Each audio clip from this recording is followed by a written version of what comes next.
စာပိုက်တစ်ပိုက်ကိုဆက်လက်ပေးထားလိုက်ပါစာပိုက်တစ်ပိုက်ကိုဆက်လက်ပေးထားပြီးသွားပြီဆိုလို့ရှိရင်ဒီဘက်ကသင်္ကန်းစာပြီးသွားပြီဟုတ်လားစာပိုက်နောက်ခါအယောင်ထည့်တာပြီးသွားပြီနော်အဲ့ဒါဆိုရင်ဘော်ဒါဘောင်းခတ်တာသွားကြမယ်စာပိုက်လေးတွေရှိလားစာပိုက်တွေရှိတယ်ဆိုရင်စာပိုက်တစ်ပိုက်ကိုဆက်လက်ပေးလာကလစ်ဘယ်နှချက်လဲ3ချက်ဘယ်နှချက်လဲ3ချက်ဘယ်နှချက်လဲရေလုံးပြူတော့သူများပြောနားထောင်ရဟုတ်လားစာပိုက်တစ်ပိုက်ကိုဆက်လက်ပေးလာကလစ်3ချက်နော်စာပိုက်တစ်ပိုက်ကိုဆက်လက်ပေးလိုက်ပါပြီးသွားပြီဆိုရင်ဘော်ဒါတွေ့ရလားနော်အဲ့မှာ၄တော့ခွက်လေးနဲ့ဟုတ်ပြီလားအဲ့မှာအများချုံကလေးကိုနှိပ်ကြည့်လိုက်မယ်အမောက်ကနေလက်ညှိုးလေးနှိပ်ကြည့်လိုက်နှိပ်ကြည့်လိုက်တော့ဆိုရင်အများကြီးတွေ့ရမယ်အဲ့ဒီမှာပထမဦးဆုံးကတော့ဘော်တော်ဘော်ဒါဆိုတာကမိမိဆက်လက်ပေးထားတော့စာပိုက်တစ်ပိုက်ကြီးအောက်ကနေပြီးတော့မြင်တာသွားတာကိုတွေ့ရမယ်အဲ့ဒီမှာဟုတ်ပြီလားဆက်လက်ပေးထားတော့စာပိုက်အောက်ကနေမြင်တာသွားတာကိုတွေ့ရမယ်တော့ဘော်ဒါဆိုလို့ရှိရင်မိမိဆက်လက်ပေးထားတော့စာပိုက်အပေါ်ကနေမြင်တဲ့ကြောင်းမတားသွားတာကိုတွေ့ရမယ်နော်လက်ဘော်ဒါဆိုလို့ရှိရင်တော့မိမိဆက်လက်ပေးထားတော့စာပိုက်ကြီးဘယ်ဘက်ဘေးကနေမြင်တာသွားတာကိုတွေ့ရမယ် right ဘော်ဒါဆိုရင်တော့မိမိဆက်လက်ပေးထားတော့ညာဘက်ခြမ်းမှာမြင်တဲ့ကြောင်းတားသွားတာကိုတွေ့ရမယ်နော်ကျွန်တော်တို့ကစာပိုက်တစ်ပိုက်လုံးကိုပေါင်းခတ်ချင်တယ်ဆိုလို့ရှိရင်တော့ဒီမှာအောဘော်ဒါဆိုတာရှိရတွေ့ရလားအဲ့ဒါဆိုရင်စာပိုက်တစ်ပိုက်လုံးကိုခတ်သွားလိုက်မယ်သူကခတ်သွားပြီးတော့ဘောင်းကိုမလို့ရှင်ဘူးဆိုလို့ရှိရင်အဲ့စာပိုက်မှာပေါင်းခတ်ထားပြီးသွားပြီခတ်ထားတော့ဘောင်းကိုမလို့ရှင်တော့ဘူးဆိုလို့ရှိရင်အဲ့ဒီစာပိုက်ကိုပြန်ပြီးဆက်လက်ပေးပေါင်းခတ်ထားတော့စာပိုက်ကိုဆက်လက်ပေးပြီးတော့အဲ့ဒီမှာနိုးဘော်ဒါတို့လောက်လိုက်တာနဲ့ဆက်လက်ပေးထားတော့ပေါက်ခတ်ထားသည့်စာပိုက်ကပေါက်မှာပျောက်သွားလိမ့်မယ်လို့ပေါ်တာဆိုလို့ရှိရင်နော်အဲ့ဒါဆိုရင်အောက်မှာဘောတိုင်းရဲ့ရှင်းကြီးကိုကျွန်တော်တို့ကသွားကြမယ်အောက်မှာကြည့်ကြည့်ပါဘောတိုင်းရဲ့ရှင်းကြီးတွေ့ရလားဘောတိုင်းရဲ့ရှင်းကြီးကိုအပေါက်ကနေလက်ညှိုးကလေးတစ်ချက်နှိပ်လိုက်ပါနှိပ်လိုက်တယ်ဆိုလို့ရှိရင်ဒီလိုပုံစံလေးတွေ့ရမယ်အဲ့ဒီပေါက်ပါကပေါ်လာတဲ့စာလုံးဒီဘောတိုင်းရဲ့ရှင်းကြီးဆိုပြီးတော့ခေါင်းစီနေကပေါ်လာခဲ့မယ်အဲ့ဒီမှာတွေ့ရတာဒီ3ခုတွေ့ရမယ်ဘော်ဒါတွေ့မယ်ပေးဘော်ဒါတွေ့မယ်ရှင်းကြီးတွေ့မယ်3ခုတွေ့ရမယ်ကျွန်တော်တို့ကဘော်ဒါကိုဘောက်ဖတ်မှဖြစ်တာကြောင့်ဘော်ဒါကိုပဲလက်ညှိုးကလေးတစ်ချက်နှိပ်လိုက်ပါဘော်ဒါကိုလက်ညှိုးကလေးတစ်ချက်နှိပ်လိုက်ပြီးသွားပြီဆိုလို့ရှိရင်ဒီမှာစတိုင်ဆိုတာတွေ့ရမယ်เนาะအဲ့ဒီစတိုင်မှာအမောက်ဘိန်းလုံးလေးလက်ကြည့်ပါစတိုင်အများကြီးတွေ့ရလိမ့်မယ်အဲ့ဒီထဲမှာမိမိကြိုက်တဲ့သက်တော့စတိုင်တစ်ခုကိုအမောက်နဲ့လက်ညှိုးကလေးတစ်ချက်နှိပ်လိုက်ပါ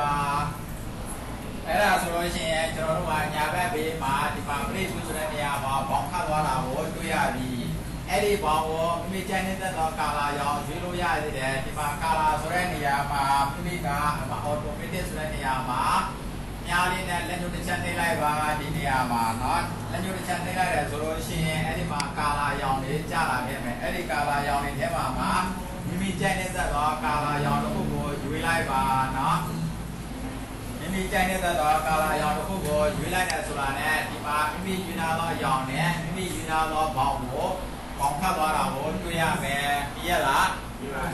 းအဲ့ဒါဆိုရင်အောက်မှာ okay လို့တစ်ချက်နှိပ်လိုက်ပါ okay ကိုနှိပ်လိုက်တာနဲ့အဲ့မှာခုနကကျွန်တော်ဆက်လက်ပေးထားတော့စာပိုက်ကိုပေါင်းခတ်သွားပါပြီရရလား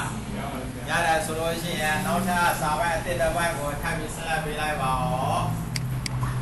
နောက်ထပ်တွေ့ရအောင်ကစာပိုက်အသစ်တစ်ပိုက်ကိုထပ်ပြီးဆက်လက်ပေးလိုက်ပါ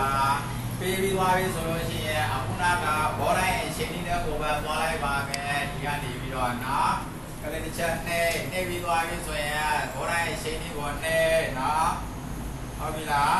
စာပိုက်အသစ်တစ်ပိုက်ကိုထပ်ပြီးဆက်လက်ပေးတာနော်စာပိုက်အသစ်တစ်ပိုက်ကိုထပ်ဆက်လက်ပေးပြီးတော့ဘောတိုင်းအချိန်လေးနဲ့ကိုလာမယ်ရောက်တယ်ဆိုလို့ရှိရင်ကျွန်တော်တို့ကကြိုက်နေတဲ့တော့စတန်ကိုကလေးတစ်ချက်နှိပ်ပဲအဲ့ဒီတော့ဒီမှာခုနကလိုကဘောင်တွေခတ်လို့ရပြီကာလာတွေပြောင်းလို့ရတာသိပြီမိမိကဘောင်မလို့ချင်ဘူးဆိုလို့ရှိရင်ဘယ်နေရာမလို့ချင်တာလဲအပေါ်နဲ့အောက်ကိုမလို့ချင်ဘူးဆိုအပေါ်နဲ့အောက်ကိုကလေးတစ်ချက်နှိပ်လိုက်ပြုတ်သွားမယ်သူကအောက်ကိုမလို့ချင်ဘူးဆိုရင်အောက်ကိုလက်ညှိုးနဲ့ကလေးတစ်ချက်နှိပ်လိုက်သူကပြုတ်သွားမယ်နော်လက်ညှိုးကလေးတစ်ချက်နှိပ်လိုက်ရင်ပြုတ်သွားလိမ့်မယ်ဒါလိုတွေဖြုတ်ပြီးတော့ okay နှိပ်လိုက်တယ်ဆိုတာနဲ့ကျွန်တော်တို့ okay နှိပ်လိုက်တယ်ဆိုတာနဲ့အပြင်မှာကျွန်တော်ဆက်လက်ပေးထားတော့စာပိုက်တည်တဲ့ဒီလိုမျိုးဘေးနဲ့ဖက်ပဲဘောင်ခတ်သွားလိမ့်မယ်ဟုတ်ပြီလားနော်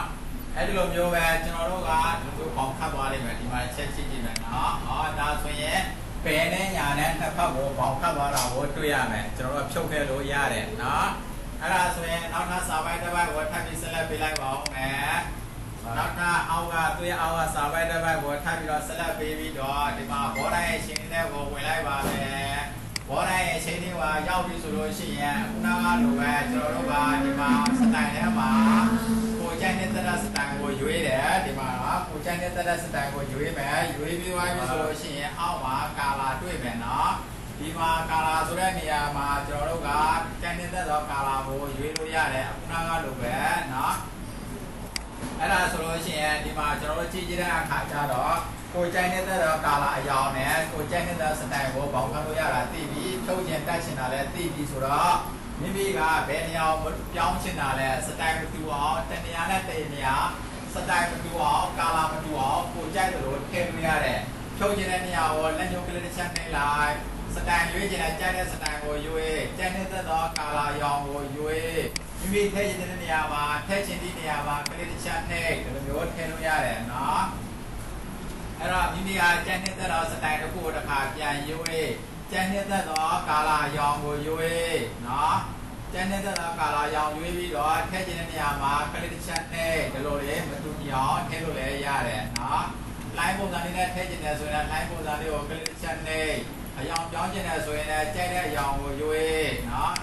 ထည့်ခြင်းဒီနေရာမှာအမောင်းနဲ့လက်ညှိုးကလေးတစ်ချက်နဲ့ဒါဆိုလို့ရှိရင်ကျွန်တော်တို့ကြည့်ရတဲ့အခါကျလို့ရှိရင်တနေရာတစ်ခုနဲ့တစ်ခုဟာစတိုင်လည်းမတူတော့ဘူးကာလာလည်းမတူတော့ဘူးကိုကြိုက်တယ်လို့ထည့်လို့ရတယ်ကြိုက်တဲ့ကာလာရွေးလို့ရတယ်အဲ့ဒါဆိုရင်အောက်မှာ okay လို့နှိပ်လိုက်ပါမယ်နော် okay လို့နှိပ်လိုက်ရဆိုတာနဲ့အခုနကကျွန်တော်ဆက်လက်ပေးထားသောစာပိုက်ဒီပေါင်းခတ်ထားတာဒီလိုမျိုးစတိုင်လုပ်ပြီးတော့ပေါင်းခတ်လို့ရတယ်เนาะကိုကြိုက်နေတဲ့တော့ကာလာရောကြိုက်နေတဲ့တော့ကာလာစတိုင်ကြိုက်နေတဲ့တော့အယောင်နဲ့ကြိုက်နေတဲ့တော့စတိုင်နဲ့ဒါပေါင်းခတ်လို့ရတယ်เนาะအဲ့လိုပဲပေါင်းကိုမယူရှင်ဘူးဆိုလို့ရှိရင်တော့ကျွန်တော်သူ့ကိုဆက်လက်ပေးပြီးတော့မိမိပေါင်းခတ်ထားသည်စာပိုင်းကိုဆက်လက်ပေးပြီးတော့ခုနကပြောခဲ့သလိုပဲရိုးပေါ်တာလို့နှိမ့်လိုက်တယ်ဆိုတာနဲ့ခုနကပေါင်းခတ်ထားတော့ပေါင်းကပျောက်သွားလိမ့်မယ်ဟုတ်ပြီလားပေါင်းခါတာပျောက်သွားလိမ့်မယ်เนาะအဲ့တော့နောက်တစ်ခါစာပိုင်းတစ်ပိုင်းကိုထပ်ပြီးဆက်လက်ပေးလိုက်ပါအောင်စာပိုင်းတစ်ပိုင်းကိုဆက်လက်ပေးပြီးသွားပြီဆိုလို့ရှိရင်အခုနကဘော်ဒါလည်းကိုပဲပြန်ဝင်လိုက်ပါမယ်ဘော်ဒါရဲ့ရှိန်ဒီဘော်ဒါရဲ့ရှိန်ဒီကိုရောက်တဲ့အခါကျလို့ရှိရင်အခုနကလိုပဲကိုကျန်းနေတဲ့စတိုင်ကိုကလစ်တစ်ချက်နှိပ်လိုက်ပါတယ်နှိပ်လိုက်ပြီးသွားပြီဆိုရင်ဒီမှာမြင်နေရပြီဒါကတော့ခုနသိပြီးသွားပြီဟောသိပြီးသွားပြီဆိုတော့ချယ်လည်မှုတွေလည်းသိပြီးသွားပြီအယောင်ပြောင်းလာတယ်သိပြီးသွားပြီဒီမှာအပရန်တူမှာတစ်ချက်ကြည့်ကြည့်မယ်အပရန်တူမှာကြည့်ကြည့်တယ်ဆိုရင်သူကပါရာဂရတ်ကိုပေါ်နေတယ်အဲ့ဒီမှာသူ့ရဲ့ဘေးမှာကဒီမှာမြားချုံကလေးကိုနှိပ်ကြည့်လိုက်ပါအဲ့ဒီမှာတက်ဆိုတဲ့စာကြောင်းရှိတာကိုထပ်ပြီးတော့တွေ့ရလိုက်မယ်တွေ့ရလားတွေ့တယ်ဆိုတက်ဆိုတာကစာကြောင်းကိုပေါင်ခတ်တာကျွန်တော်တို့ကအခုနကပါရာဂရတ်ကိုပေါင်ခတ်ပြီးသွားပြီအခုဒီတစ်ခါတော့တက်ကိုကလစ်တစ်ချက်နှိပ်ပြီးတော့ရွေးလိုက်ပါတက်ကိုပေါ်သွားပြီပေါ်သွားပြီဆိုလို့ရှိရင်အပေါ်မှာကျွန်တော်တို့ကြည့်ကြည့်ပဲဒီမှာအနေထားပုံစံကမတူတော့ဘူးဟုတ်ပြီလားဘောင်ကတော့ခုနကလိုပဲကိုကြိုက်နေတဲ့တာကိုရွေးလို့ရတယ်เนาะကိုကြိုက်နေတဲ့တာကိုရွေးလို့ရတယ်ဟုတ်ပြီလားเนาะကာလာအရောင်လည်းပဲအခုနကလိုပဲအတူတူပဲကြိုက်တာကိုရွေးလို့ရတယ်ဒါတွေကအကုန်တူတယ်မတူတာဒီမှာအပရိုင်းတူဆိုတဲ့နေရာမှာမိမိကသတိထားပါ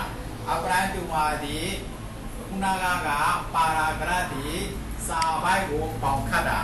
အခုကတက်ကိုရွေးထားတာတက်ဒီစာကြောင်းကိုပေါင်ခတ်တာအဲ့ဒါပဲသတိထားရမယ်ပြီးသွားပြီဆိုရင်တော့ဒီပါနမူနာကြည့်လို့လည်းရတယ်မိမိကเนาะပြီးရင် okay လေးနှိပ်လိုက်ကြည့်မယ်ဒါဆိုရင်အခုနကဆက်လက်ပေးထားတော့စာပိုက်ကိုစာကြောင်းအဖြစ်နဲ့ပေါင်ခတ်သွားတာကိုတွေ့ရပြီရပါလားပေါင်ခတ်သွားပြီဆိုတော့အပေါ်မှာကျွန်တော်တို့မသင်ခဲ့တယ်ဆိုတော့ဒီမှာ live species ဆိုတာကျွန်တော်တို့သင်ခဲ့တယ် live species ဆိုတာက live species ဆိုတာကစာ line စာကြောင်း line ချတာဟုတ်ပြီလားစာကြောင်း line ချတာအဲ့ဒါဆိုရင်ကျွန်တော် line ချလိုက်ကြည့်ပါစာနှစ်ကြောင်းသာတော့ဒါဆိုရင်စာပိုင်းတော့စာပိုင်းပဲဒါပြင်မဲ့ပါဖြစ်တယ်စာကြောင်းပုံစံပေါင်ခတ်လာတာကိုတွေ့ရမယ်ဟုတ်ပြီလားကြားရလားနော်ပြီးတော့ရှိရင်ဒီမှာကျွန်တော်တို့ပါရှိတယ်ဆိုတာစာလုံး species ရှိမယ်နော် စာလုံးစပီစင်ကဗမာရှိရလဲဖောက်ကုလို့တဲ့မှာဟောတွေ့ရလားဖောက်ကုလို့တဲ့မှာဖောက်ကုလို့တဲ့မှာဆိုတော့ဖောက်ကုလို့ကလေးတစ်ချက်နှိပ်လိုက်နှိပ်ပြီးတော့ဒီမှာကြည့်ကြည့်မယ်ဆိုလို့ရှိရင်ဒီမှာအတပန်ထဲမှာဆိုရင်ဒီမှာစာလုံးစပီစင်ရှိတယ်သူကဒီမှာစပီစင်သူကတွေ့ရလားစပီစင်ဆိုတဲ့နေရာတက်မှာဒီမှာကလူမယ်ရှိတယ်အဲ့ဒီမှာကျွန်တော်စာလုံးစပီစင်လောက်ခဲ့တာဟုတ်လားနံပါတ်လေးနဲ့အချီသေးလောက်ခဲ့တယ်ဟုတ်ပြီလားမှတ်ပြသေးရလားနော်ဒီမှာနံပါတ်အချီသေးလောက်တဲ့အခါကျတော့စာလုံးပါဖြစ်တယ်ကျဲသွားတယ်စာလုံးစပီစင်ဒီစာလုံးအကွာဝေးလောက်တာဟုတ်ပြီလားစာလုံးတစ်လုံးနဲ့တစ်လုံးမှာကွာဝေးအောင်လုပ်လိုက်တာဟုတ်ပြီလားပြီးရင် okay နှိပ်လိုက်တယ်စာလုံးတွေဝေးကွာသွားပြီဟုတ်ပြီလားမလုပ်လိုက်တာလေဒီမှာကိုကဆက်လက်ပေးထားတော့စာပိုင်းဟုတ်လားစာလုံးဆက်လက်ပေးပြီးတော့စပီစင်မှာဒီပေါ်မှာစပီစင်မှာရွေးပြီးတော့နံပါတ်နဲ့အတိုးလျှော့လို့ပြီးရင် okay နှိပ်လိုက်ဒါဆိုရင်စာလုံးအောင်ဝေးကွာသွားတာကိုတွေ့ရပြီဒါကစာလုံးစပီစင်နဲ့ line စပီစင်နဲ့လောက်လိုက်တာဟုတ်ပြီလားစာလုံးစပီစင် line စပီစင်ပြီးရင်ဒီမှာစာလုံးကိုဘယ်ညာညှိလိုက်တာဒါမျိုးတွေလည်းကျွန်တော်တို့တွေ့ရလိမ့်မယ်စာလောင်တွေမှာလည်းတွေ့ရလိမ့်မယ်အတော့ရုပ်တွေမှာလည်းရေးတာချို့လည်းရေးတယ်သုံးတယ်ရှိတယ်တွေ့ရလိမ့်မယ်ဟုတ်ပြီလားနော်အရှိမတော့ကဘာလုပ်ခဲ့လဲဆိုတော့စာပိုင်းကိုဆက်လက်ပေးပြီးတော့ပေါင်ခတ်တယ်ဟုတ်ပြီလားစာပိုင်းကိုဆက်လက်ပေးပြီးတော့ပေါင်ခတ်တယ်ပေါင်ခတ်တော့စာပိုင်းကြီးပေါင်ကိုမလို့ရှင်ဘူးဆိုရင်အဲစာပိုင်းကိုဆက်လက်ပေးပြီးတော့ကျွန်တော်တို့ကဒီမှာလာပြီးတော့မိုးပေါ်တာတော့နှိမ့်လိုက်တယ်ဆိုရင်သူ့ရဲ့ပေါင်ကြီးပျောက်သွားလားပျောက်သွားတယ်နော်ဟုတ်ပြီပျောက်သွားတယ်အခုဒီမှာဒီကျွန်တော်တို့ကဒါကိုဘာလုပ်ထားလဲဆိုရင်ဆက်လက်ပေးပြီးတော့ပေါင်ခတ်ထားတယ်ပေါင်ခတ်တဲ့အချိန်ကကျွန်တော်ဘာရွေးခဲ့တာလဲဘာရွေးခဲ့လဲပေါင်ခတ်တဲ့အချိန်ကျွန်တော်ဘာရွေးခဲ့တာလဲဘောတိုင်းအချိန်ဒီမှာဘာရွေးခဲ့လဲတက်ကိုရွေးခဲ့တယ်ဟုတ်ပြီလားတက်ဒီစာချောင်းကိုပေါင်ခတ်တာနော်အဲ့တော့ကျွန်တော်ကအခုဒီပေါင်ကိုပြန်ထုတ်ချင်တယ်ဆိုရင်တက်ကိုရွေးမှပေါင်ဖြုတ်လို့ရမယ်ဟုတ်ပြီလားပေါင်ခတ်တဲ့အချိန်ကတက်ကိုရွေးပြီးတော့ကျွန်တော်တို့ကဒီမှာပေါင်ခတ်ခဲ့တယ်ဟုတ်လားဟုတ်ပြီလားအခုကျွန်တော်ကပေါင်ကိုပြန်ဖြုတ်ချင်တယ်ဆိုလို့ရှိရင်လည်းပဲတက်ကိုပြန်ရွေးရမယ်ဟုတ်ပြီလားတက်ကိုပြန်ရွေးပြီးတော့မှဒီမှာနန်းကိုနှိပ်ရမယ်တွေ့ရလားအဲ့တော့နန်းကိုနှိပ်ရတဲ့အခါမှာအဲ့တော့သူကပြုတ်သွားမှာဟုတ်ပြီလားအဲ့ဒီခါကျမှမိမိက okay နှိပ်လို့ရမယ်ဒါမှဒီပေါင်ကပြုတ်မှာဟုတ်ပြီလားရရလားစာလုံးတွေကျဲတာဒီ line တွေကျဲနေတာတွေဘာလို့ထားခဲ့လို့လဲစပီစင်တွေလောက်ထားခဲ့တယ် line စပီစင်တွေလောက်ထားခဲ့တယ်စာလုံးတွေချဲတာဒီစာလုံးစပီစင်တွေလောက်ထားခဲ့တယ်ဟုတ်ပြီလားစာလုံးတွေချဲလာခဲ့တယ် line တွေချဲလာခဲ့တယ်ကျွန်တော်ကပြန်ဖြောက်ကျင်တယ်ဆိုရင်အရှိမ trial format သင်ခဲ့ပြီဟောခဲပြဟလားခဲပြကိုကလေးတစ်ချက်နှိပ်လိုက်ကြည့်ပါ trial format နော်ပါရာဂရဲ့ group ကိုတစ်ချက်နှိပ်လိုက်ပါမယ်ဒီအောက်ကအများချုံလေးကိုတစ်ချက်နှိပ်လိုက်ကြည့်နှိပ်လိုက်တဲ့အခါကျရင်ဒီမှာကျွန်တော်တို့က generally ဆိုတဲ့နေရာမှာ alignment ကိုတွေ့ရမယ်တွေ့ရလားalignment ကိုတွေ့တဲ့ alignment မှာတစ်ချက်နှိပ်လိုက်ကြည့်ပါဒါဒီအရှိမကျွန်တော်သင်ခဲ့ပြီးသွားပြီဘယ်စာဝဘယ်ညှိတာညာညှိတာအလဲညှိတာ justify ဆိုတာနှစ်ဖက်ညှိအောင်ညှိတာဟုတ်ပြီလားစာပိုင်းကိုညှိတာဒီအရှိမကျွန်တော်သင်ခဲ့ပြီးသွားပြီเนาะအဲ့တော့ဒီမှာ special ဆိုတာထပ်ပြီးတွေ့ရလိမ့်မယ် special ကအဲ့ဒါကတော့ဘာလို့လာလဲဆိုရင်စာပိုင်းတစ်ပိုင်းကိုကျွန်တော်ဆက်လက်ပေးလိုက်ပါစာပိုင်းတစ်ပိုင်းကိုကျွန်တော်တို့ကဆက်လက်ပေးလိုက်ပါစာပိုင်းတစ်ပိုင်းကိုဆက်လက်ပေးလိုက်စာပိုင်းတစ်ပိုင်းကိုဆက်လက်ပေးလိုက်ပြီးသွားပြီလားပေါက်ကုတ်ထဲကိုဝင်လိုက်ပါမယ်ခုနကဒီအောက်မှာ special ဆိုတာရှိတယ်เนาะတွေ့ရလား special လို့ရေးရတယ်တွေ့ရလားအဲ့ဒီမှာအများချုံလေးကိုနှိပ်ကြလိုက်ပါဦးနှိပ်ကြလိုက်တယ်ဆိုလို့ရှိရင်အဲ့မှာ hanging fat line နဲ့ hanging နဲ့နှစ်ခုကိုတွေ့ရမယ်เนาะအဲ့ဒီမှာ fat line ကိုအမောင်းနဲ့လက်ညှိုးကလေးတစ်ချက်နှိပ်လိုက်ပါအမောင်းနဲ့လက်ညှိုးကလေးတစ်ချက် fat line ကိုနှိပ်လိုက်ပါနှိပ်လိုက်တယ်ဆိုရင်ဒီအောက်မှာစာနမူနာတွေ့နေရပြီ preview မှာကြည့်ကြည့်ပါစာပိုင်းကိုကြည့်ကြည့်ဒီရဲ့စာပိုင်းအနေထားဒီလိုပုံစံလေးဖြစ်သွားပြီစာပိုင်းတစ်ပိုင်းရေပထမဆုံးစာကြောင်းဒီအထဲဘက်ကိုနည်းနည်းလေးဝင်သွားတာကိုတွေ့ရမယ်ဆက်လက်ပြီးကျွန်တော်လုပ်သလိုလိုက်တော့နော်တခြားညလိုက်မရှာနဲ့နော်တွေ့ရလားစာပိုင်းတစ်ပိုင်းရေပထမဆုံးစာကြောင်းဒီအထဲဘက်ကိုန နည်းဝင်သွားတာကိုတွေးရမယ်အဲ့ဒါဆိုရင်ဘိုင်းဆိုတဲ့နေရာမှာတွေးရများလေးကိုအပေါ်များလေးကိုတိုးချော့လုပ်ကြည့်ကြပါလုပ်ကြည့်ရဆိုလို့ရှိရင်ဒီကမိမိစာကြောင်းကိုလည်းသတိထားရကြည့်ပါအဲဘက်ကိုဝင်သွားတာကိုတွေးရမယ်နံပါတ်လေးကိုရှော့ကြည့်ပါရှော့လိုက်တဲ့ဆိုလို့ရှိရင်ဒီမှာမိမိရဲ့စာဘက်ကိုသတိထားကြည့်အထဲဘက်ကိုအပြင်ဘက်ကိုဘလောက်ဝင်သွားတာလဲဘလောက်ထွက်သွားတာလဲကြည့်လို့ရတယ်အဲ့တော့ကိုလိုချင်တဲ့အနေထားကြိုက်ပြီဆိုလို့ရှိရင်တော့ okay လို့နှိပ်လိုက်ပါတဲ့သူကအဲ့ဒါဆိုလို့ရှိရင်ပို့ထားရတဲ့ပုံစံအတိုင်းကိုရလိမ့်မယ်နော်စာပိုက်ကိုရိုက်ပြီးသွားမှာစာပိုက်ကိုပြန်ပြုတ်ပြင်တာစာပိုက်အဖြစ်နဲ့ဟုတ်ပြီလားအဲ့ဒါဆိုရင်သူ့ရဲ့အောက်ကနောက်တဲ့စာပိုက်တစ်ပိုက်ကိုဆက်လက်ပေးလိုက်ကြည့်ပါဦးဆက်လက်ပေးပြီးသွားပြီဆိုလို့ရှိရင်ခုနကပါရာဂရပ်ရဲ့ group ထဲကိုပဲဝင်လိုက်ပါမယ်ဝင်ပြီးသွားရင်ခုနကသူ့ရဲ့အောက်က fat line ရဲ့အောက်က hanging ဆိုတာရှိတယ်ဟန်ကြီးကိုအပေါင်းနဲ့လက်ညှိုးကလေးတစ်ချက်နှိပ်လိုက်ပါနှိပ်ပြီးသွားပြီဆိုလို့ရှိရင်အခုနကလိုပဲသူ့ရဲ့စာပိုက်ကိုကြည့်ကြည့်ပါအောင်သူကတော့ပြောင်းပြန်အနေထားဟုတ်ပြီလားစာပိုက်တစ်ပိုက်လုံးဤပထမဆုံးစာကြောင်းမှာအပြင်မှာကြံနေခဲ့တယ်ဟုတ်ပြီလားအခုနကလိုပဲအညားလေးနဲ့ဟောဒီကညားချုံလေးနဲ့နံပါတ်အတိုးလျှော့လုပ်ကြည့်ကြည့်ကိုကဘယ်လိုနေထားတော့ကြိုက်တာလဲဟုတ်ပြီလားကိုကြိုက်တဲ့အနေထားတော့ရပြီဆိုလို့ရှိရင်တော့โอเคလို့နှိပ်လိုက်ရုံပဲသူကနော်ကိုကြိုက်တဲ့အနေထားရပြီလားရပြီဆိုလို့ရှိရင်โอเคလို့နှိပ်လိုက်ရုံပဲဒီလိုလေးဖြစ်သွားလိမ့်မယ်ဟုတ်ပြီလားတချို့တွေကစာပိုက်တွေကိုပြင်တဲ့အခါကျလို့ရှိရင်ဒီလိုလေးတွေပြင်တယ်ပြင်ပြီးသွားပါစာပိုက်ကိုဒီမှာတူမိတ်ဆိုတာကိုစလက်လေးပေးတယ်ပိုးလေးတင်တယ်စာလုံးရွယ်သားလေးနဲ့ကြီးလိုက်တယ်ပြီးလို့ရှိရင်မြင်းလေးလည်းနည်းနည်းတားလိုက်တယ်ပြီးရင်အရှိပါစပိပါလေးကာစာလေးချရစပိပါတစ်ချက်နှိပ်လိုက်တယ်ဒီလိုလေးစာပိုက်တွေပြင်တာတချို့တွေရှိတယ်နော်အလုံးဝင်မှာတွေရေးတာလည်းတွေ့ရလိမ့်မယ်ဟုတ်ပြီလားဒါကတော့ fat line နဲ့ hanging နဲ့เนาะ fat line နဲ့ hanging เนาะစာအုပ်ထဲမှာဆိုလို့ရှိရင်ဒီမှာရေးထားပြီးတယ်စာမျက်နှာ33ကတော့ခုနကစာကိုကြည့်တာပဲဘယ်ညာအပေါ်အောင်ကြည့်တာပဲသူကဒီမှာလာကြတော့ fat line နဲ့ hanging ဒီမှာရေးထားပြီးတယ်ပုံကလေးနဲ့လည်းပြထားပြီးတယ်ပါရာဂရပ်ရဲ့ group ဒီမှာနှိပ်မယ်ပြီးတော့ရှိရင်ဒီမှာဘယ်ညာเนาะfat line နဲ့ hanging ဒီနေရာလေးမှာရှိမှာဟုတ်ပြီလားသူရဲ့ဘေးမှာနံပါတ်လေးနဲ့အတိုးလျှော့လုပ်လို့ရတယ်စာမျက်နှာ34မှာဒီမှာပုံစံလေးတွေပြထားတယ်စာပိုက်ပုံစံလေးเนาะဒါအပေါ်က fat line အောက်က hanging ပုံစံเนาะအဲ့ဒါဆိုလို့ရှိရင်အောက်ကနေပြီးတော့သူရဲ့အောက်ကစာပိုက်တစ်ပိုက်ကိုထပ်ပြီးဆက်လက်ပေးလိုက်ပါဦးသူရဲ့အောက်ကစာပိုက်တစ်ပိုက်ကိုထပ်ပြီးတော့ဆက်လက်ပေးပြီးတော့စာလုံးအယောင်လေးပြောင်းထားလိုက်ပါအကျိုင်းနဲ့သက်တဲ့အယောင်ပြောင်းထားလို့ရပါတယ်နော်ပြောင်းလိုက်ပါပြီးသွားပြီဆိုတော့အခုနပါရာဂရပ်ရဲ့ group ထဲကိုဝင်မယ်နော်ကျွန်တော်နှိပ်တာပဲလိုက်နေနော်ပါရာဂရပ်ရဲ့ group ထဲကိုဝင်လိုက်ပါနှိပ်လိုက်ပြီလား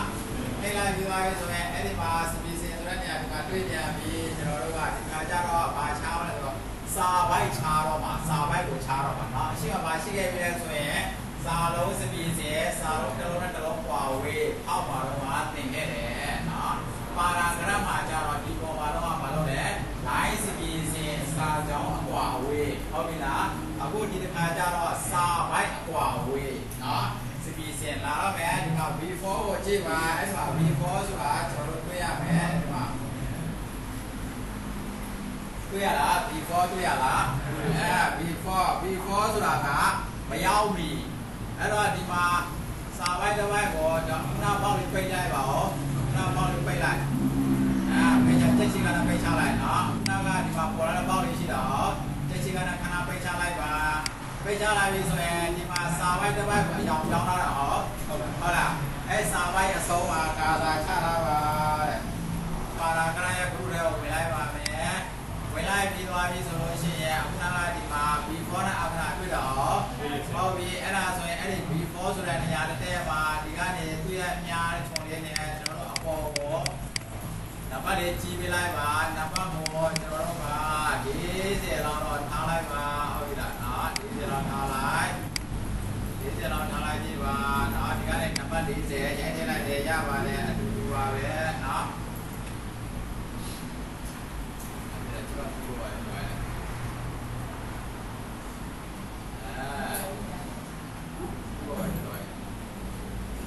ဒီကနေနံပါတ်လေးပြောင်းလိုက်မယ်နော်ပြောင်းလိုက်ပြီလား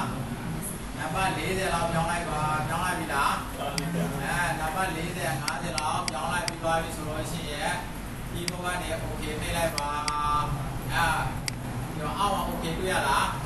အောက်မှာ okay တွေ့ရ okay နှိပ်လိုက်ပါ okay နှိပ်လိုက်တဲ့အခါကျရင်ကြည့်ကြည့်မယ် before ဆိုတာကမရောက်ပြီဟောအပေါ်စာပိုင်းနဲ့ဝေးကွာသွားပြီကျွန်တော်တို့ကကာစာဒီခုလက်ရှိစာပိုင်းအပြီးအောက်မှာရှိတယ်ဟုတ်ပြီလား before ဆိုတာကမရောက်ပြီကာစာမရောက်ပြီသူစာပိုင်းနဲ့ဝေးကွာသွားတာကိုတွေ့ရမယ်တွေ့ရလားအဲ့ဒါဆိုရင်အဲ့ဒီကာစာဝင်အဲ့ဒီနေရာမှာပဲထားလာပါပါရာဂရကိုထပ်ပြီးတော့ဝင်လိုက်ပါဦးပါရာဂရတဲ့က group တွေထောက်ဝင်လိုက်ပါဦးအဲ့မှာ after တွေ့ရလား after နေရာမှာလဲနံပါတ်ကိုကြီးလိုက်ပါဦးနံပါတ်ကိုကြီးလိုက်3 40 50လောက်ကြီးလိုက်ပါကြီးလိုက်ပြီးသွားပြီဆိုရင် okay လေးနှိပ်လိုက်ပါ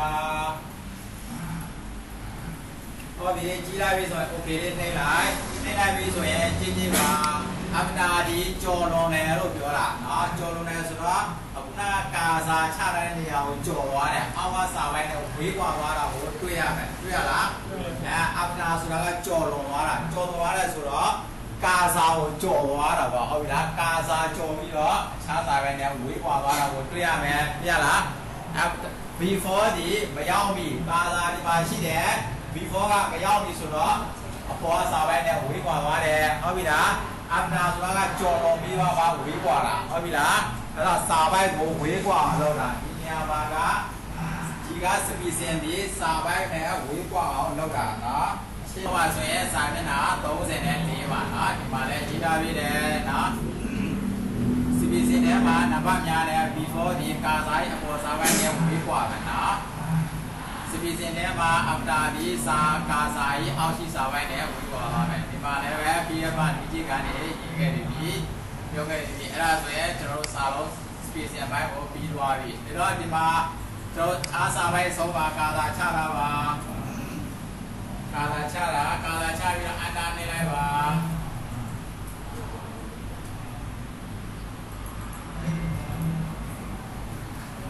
ကာစာချပြီးအန်တာနေလိုက်ပါအန်တာနေပြီးတော့ကျွန်တော်တို့ဒီနံပါတ်ကိုအစလိုက်ပုံအောင်ရေးမယ်ဘယ်လိုရေးလဲဆိုလို့ရှိရင်နေရတယ်အန်တာနေတဲ့ရှိရတယ်အန်တာနေတဲ့3ရတယ်အန်တာနေတဲ့5ရတယ်အန်တာနေတဲ့9ရတယ်အန်တာနေတဲ့10ရတယ်အန်တာနေတဲ့9နေတဲ့အန်တာနေတဲ့4ရတယ်အန်တာနေတဲ့3ရနေတဲ့အန်တာနေတဲ့ကဲအခုကျွန်တော်တို့ရိုက်ထားသောနံပါတ်တွေဒီအစင်လိုက်မဟုတ်ဘူးရိုက်ရှင်တို့ရိုက်ရတယ်ဟုတ်လားမှောက်မလဲအောင်မှောက်မလဲဟုတ်လားไม่ใช่1 2 3ဟုတ်လားနော်အစင်လိုက်မဟုတ်ဘူးဟောအစင်လိုက်မဟုတ်ဘဲနဲ့ရိုက်ထားတယ်ရိုက်ထားပြီးသွားပြီအဲ့ဒါကိုကျွန်တော်တို့က select ပေးလိုက်မယ်ရပြီလား select ပေးလိုက်ပြီလား select ပေးထားပြီးသွားပြီဆိုလို့ရှိရင်ဒီမှာဟိုဘက်ဘေးမှာကြည့်ကြည့်ပါ A နဲ့ Z နဲ့ရေးထားတယ်တွေ့ရလားတွေ့ရလားဒီမှာတွေ့လားဟိုဘက်ဘေးမှာတွေ့ရလားကလေးတစ်ချက်နှိပ်လိုက်ပါနှိပ်လိုက်တယ်ဆိုလို့ရှိရင်ဒီမှာ short test ဆိုတဲ့ခေါင်းစည်းနဲ့ဘောက်လေးတစ်ခုကြားလာတာကိုတွေ့ရမယ်ဟုတ်ပြီလားအဲ့ဒီမှာကျွန်တော်ဒီမှာ type ဆိုတဲ့နေရာမှာကြည့်ကြည့်အဲ့ဒီမှာ number ဆိုတာပေါ်နေတာဟောအဲ့ဒီမှာကျွန်တော်တို့ကမြားချုံကလေးကိုနှိပ်ကြလိုက်ပါနှိပ်ကြတဲ့အခါကျလို့ရှိရင်3ခုတွေ့ရမယ်နော်အပြင်မှာမိမိရေးထားတာဒီအကယ်၍ ABCD ကိုအစင်လိုက်ရိုက်ထားတာမဟုတ်ဘူးဆိုလို့ရှိရင်တော့စာလုံးကို ABCD အစင်လိုက်မဟုတ်ရိုက်ထားခဲ့တာကွာ ABCD ကိုနော်အဲ့ဒါဆိုရင်တော့တက်ကိုရွေးရမယ်ဟုတ်ပြီလားအခုကျွန်တော်တို့ဒီအပြင်မှာရိုက်ထားတာဒီပါရိုက်ထားခဲ့တဲ့နံပါတ်တွေရိုက်ထားခဲ့တာဟုတ်ပြီလားအစင်လိုက်တော့မဟုတ်ဘူးပေါ့ကွာဒါပေမဲ့ရိုက်ထားတာဒီနံပါတ်ဟုတ်ပြီလားအဲ့ဒါကြောင့်ဒီမှာနံပါတ်ကိုသူက auto select ဖြစ်နေတာဟုတ်ပြီလားအကယ် auto select မဟုတ်ဘူးဆိုရင်ကိုကရွေးပေးရမယ်သတိထားမယ့်နေရာဒီနေရာကနော်အပြင်မှာကျွန်တော်ရေးထားတဲ့ date တွေအစင်လိုက်မဟုတ်ဘူးရေးထားခဲ့တဲ့ဆိုပါတော့အဲ့ဒါဆိုရင်ဒီမှာမိမိက date ကိုရွေးပေးရမယ်ဟုတ်ပြီလားကိုကလည်းကြည့်တော့သူကauto select ဖြစ်နေပြီဆိုရင်ကိုကရွေးစရာတော့မလိုဘူးဒါပေမဲ့သတိထားရမယ်ဟုတ်ပြီလားအဲ့ဒါဆိုရင်ဒီနေရာမှာကျွန်တော်တခြားဘာမှရွေးစရာမရှိတော့ဘူးဒီမှာရွေးထားပြီဆိုတော့ okay လို့နှိပ်လိုက်ပါတဲ့ okay နှိပ်လိုက်ကြည့်ပါနှိပ်လိုက်တယ်ဆိုတော့လည်းနံပါတ်ဒီအစင်လိုက်စီသွားတာကိုတွေ့ရမယ်ရလားရမလားနံပါတ်အစင်လိုက်စီသွားလိုက်မယ်နော်အဲ့ဒါဆိုရင်ဆက်လက်ပေးထားပါစေကျွန်တော်တို့ပြန်ဝင်လိုက်ပါအောင်မယ်ပါတာဆက်လက်ပေးလိုက်ပါဆက်လက်ပေးပြီးတော့ဒီဘက်တစ်ချက်ပြန်ဝင်လိုက်ပါအောင်မယ် A လူဇက်ကိုပဲရပြီလားကလေးတစ်ချက်နှိပ်လိုက်ပါနှိပ်ပြီးလို့ရှိရင်ကျွန်တော်တို့ကဒီမှာ အောက်ဘက်ကိုပဲအမှတ်သားလေးပြောင်းပေးလိုက်ရုံပဲသူကနော်ဒီအောက်ဘက်ကိုအမှတ်သားလေးပြောင်းပေးလိုက်ရုံပဲရလားဟမ်ဒီဆောင်စာ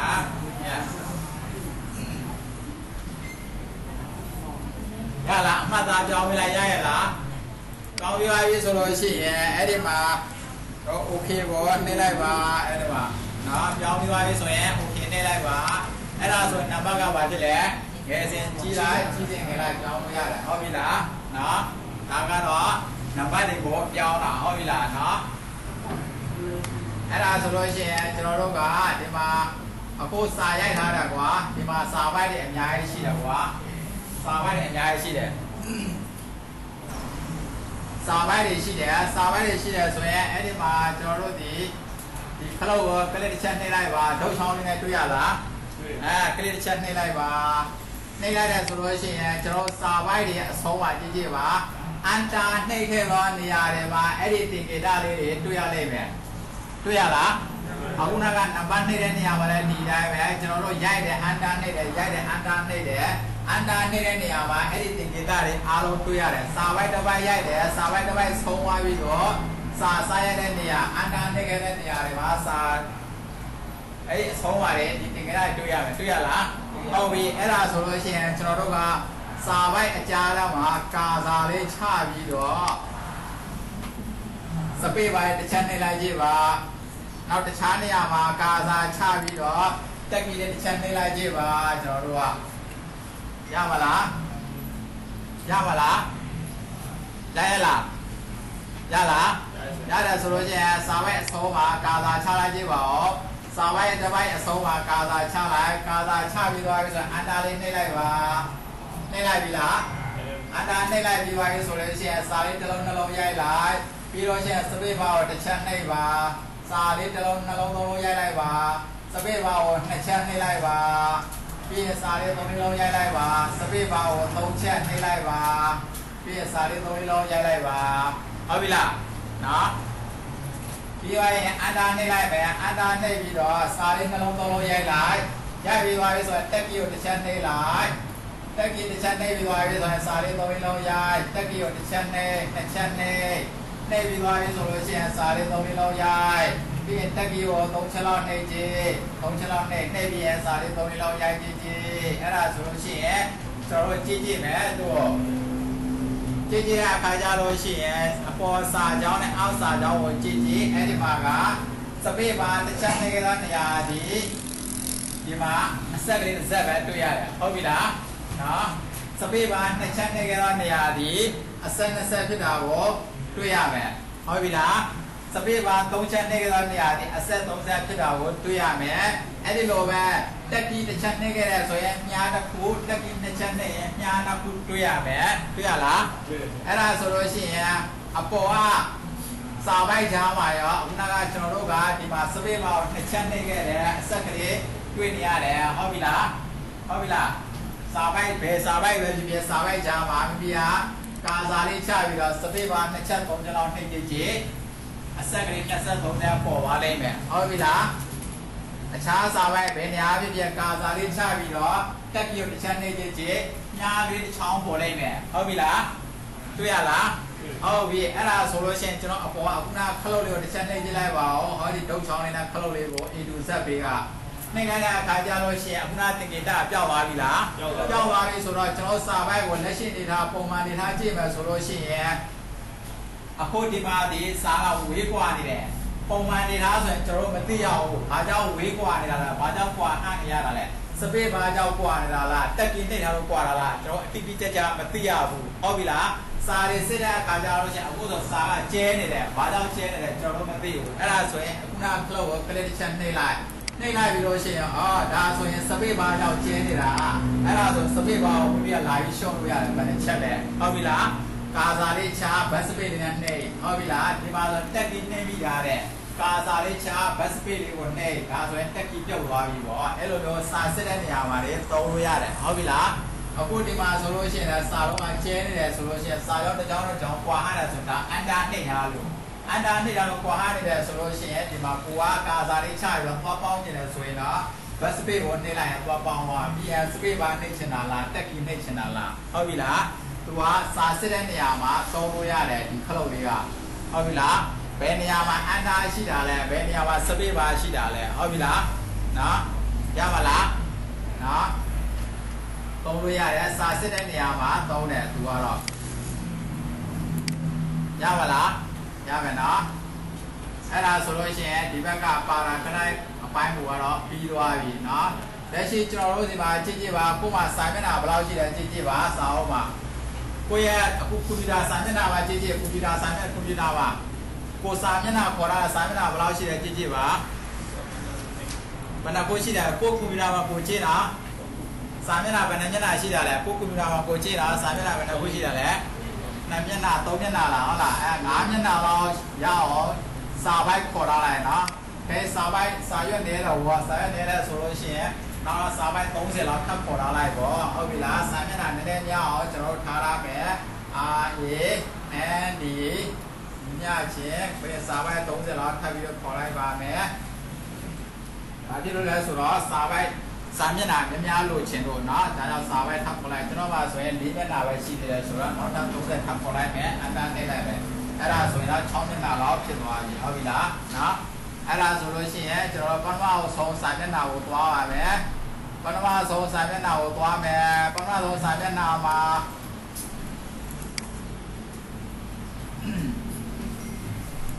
ဒါကိုကျွန်တော်ပြန်ချခြင်းတယ်ဆိုလို့ရှိရင်သူ့ကာသာချပြီးတော့ဒီမှာအရှိမစာပိုက်တွေချတာရှိခဲ့ဟောစာပိုက်တွေချတာရှိခဲ့တယ်ဆိုလို့ရှိရင်တော့သူ့ရဲ့အဆုံးပါပဲကာသာချဒါဒီဘာနဲ့လောက်ထားရလဲ before နဲ့လောက်ထားတာဟုတ်ပြီလားဒီဖုန်းနဲ့လောက်လာတဲ့ဆိုလို့ရှိရင်တော့သူ့ရဲ့အဆုံးပါပဲကာစာချသူ့ရဲ့အဆုံးပါကာစာချပြီးတော့ပါရာဂရတ်နဲ့ကိုတော့ဘာနဲ့လောက်ထားရလဲဒီဖုန်းနဲ့လောက်ထားတာဒီမှာဘယ်လောက်ပြန်ထားရမလဲ3ညလိုပဲပြန်ထားလိုက်အော်တိုမက်တစ်ဟုတ်ပြီလားပြီးရင် okay နှိပ်လိုက် normal ဖြစ်သွားပြီဟုတ်ပြီလားနော်အောက်ကစာပိုက်ကဘာလောက်ထားတာလဲ after နဲ့လောက်ထားတာဟုတ်ပြီလား after နဲ့လောက်ထားတာဆိုတော့ကာစာဒီနေရာမှာပဲနေရာအောင်မှာပဲနော်အပတာနဲ့လောက်လာတဲ့ဆိုတော့ပါရာဂရတ်ကလို့တော့ပြန်လာအပတာဆိုတဲ့နေရာမှာပုံရလို့အော်တိုမက်တစ်လို့ရွေးပြလိုက်ပေါ့ဟုတ်ပြီလားနော်အော်တိုမက်တစ်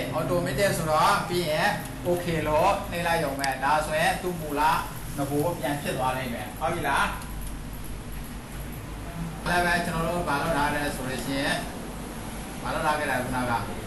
ဖတ်လိုက်တဲ့ hanky နဲ့လောက်လာခဲ့တာဟုတ်ဖတ်လိုက်တဲ့ hanky ဆက်လက်လေးပြီးတော့ဒီမှာ clear format ထည့်ကြတဲ့ click တစ်ချက်နှိပ်လိုက်တာနဲ့သူ့မူလာပြောင်းသွားလိမ့်မယ်ဒါလေးလည်းနော်မူလာကိုပြောင်းသွားလိမ့်မယ်ဒီပေါ့နော် clear format နော်အဲ့တော့ဒါဒီပထမဆုံးစာရွက်ကိုသွားလိုက်ပါပထမဆုံးစာရွက်ရောက်ပြီလားကျွန်တော်တို့ကစတိုင်ကိုသွားရမယ်ဒီဘက်ချမ်းကိုပူတော့မယ်စတိုင်ကိုသွားရမယ်ပထမဆုံးစာရွက်ရောက်ပြီလားရောက်ပြီလားပထမဆုံးစာရွက်ရောက်ပြီဆိုလို့ရှိရင်အဲ့ဒီမှာ keyboard ကနေ control enter နှိပ်ထားလိုက်ပါပထမဆုံးစာရွက်ထိပ်ပါပထမဆုံးစာရွက်ဤစာပိုက်ထိပ်ပါကာသာချပါရရလားပထမဆုံးစာရွက်ဟောပထမဆုံးစာရွက်ဆိုတော့ပထမဆုံးစာရွက်ဤစာပိုက်ဤစာကြောင်းထိပ်ပါကာသာချပါကာသာချပြီးတော့ keyboard ကနေ enter control enter နှိပ်လိုက်ပါ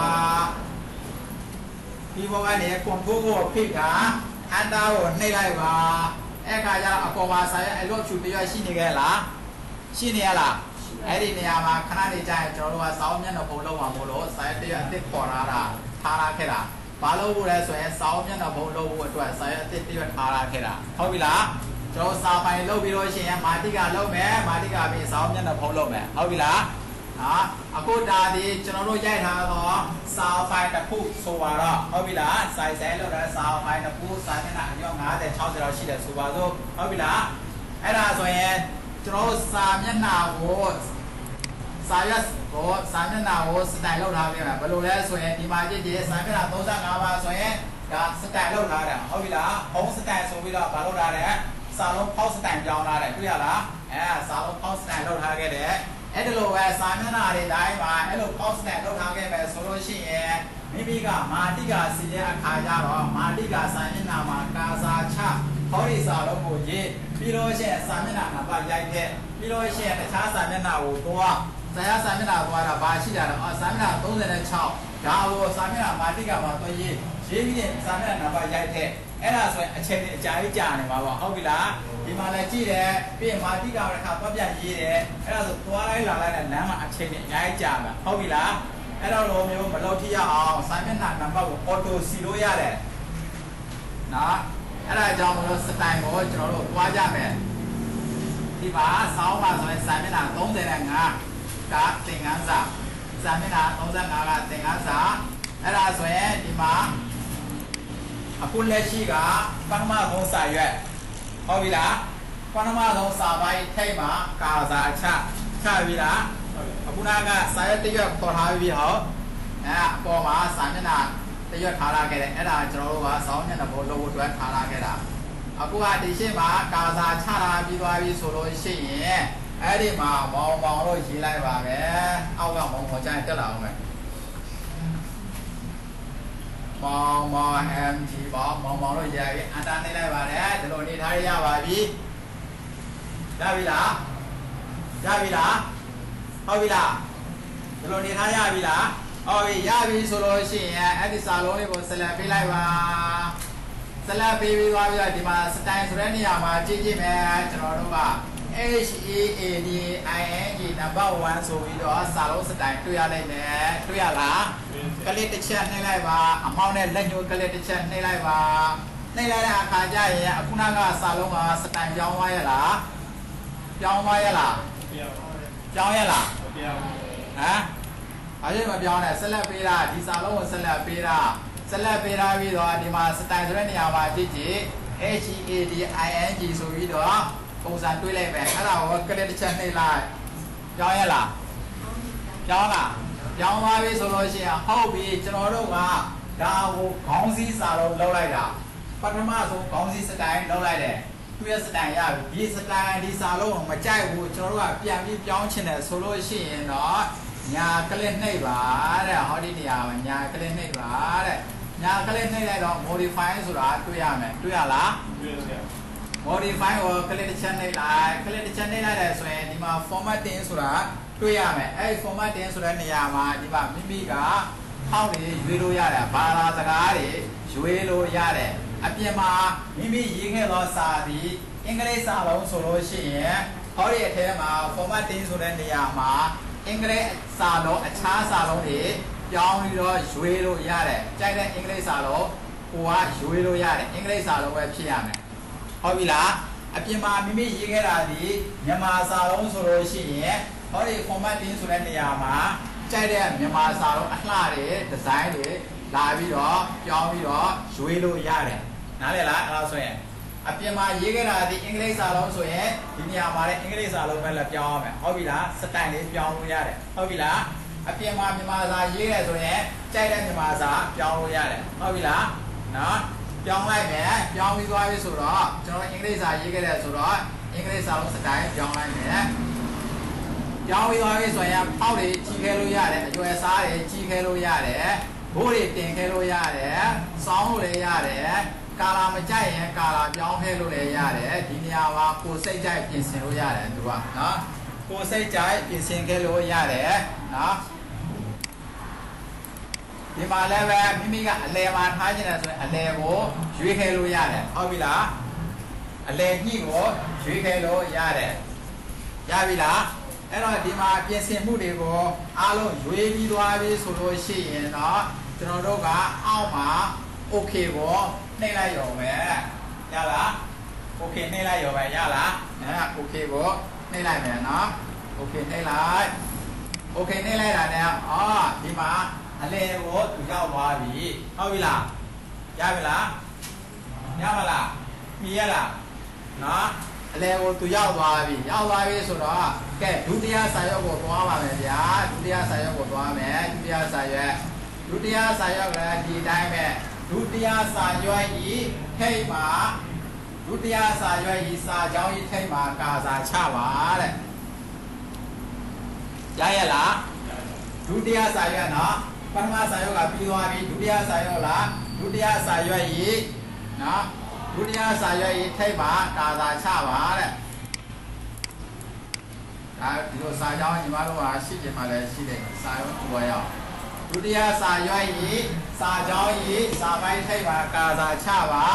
အခုနာကလိုပဲဟုတ်ပြီလားဟုတ်ပြီလားကာသာချပြီဆိုလို့ရှိရင်ရေးလိုက်ပါမမဝမမရေးလိုက်ရေးပြီးအန္တာနှိမ့်လိုက်ပါ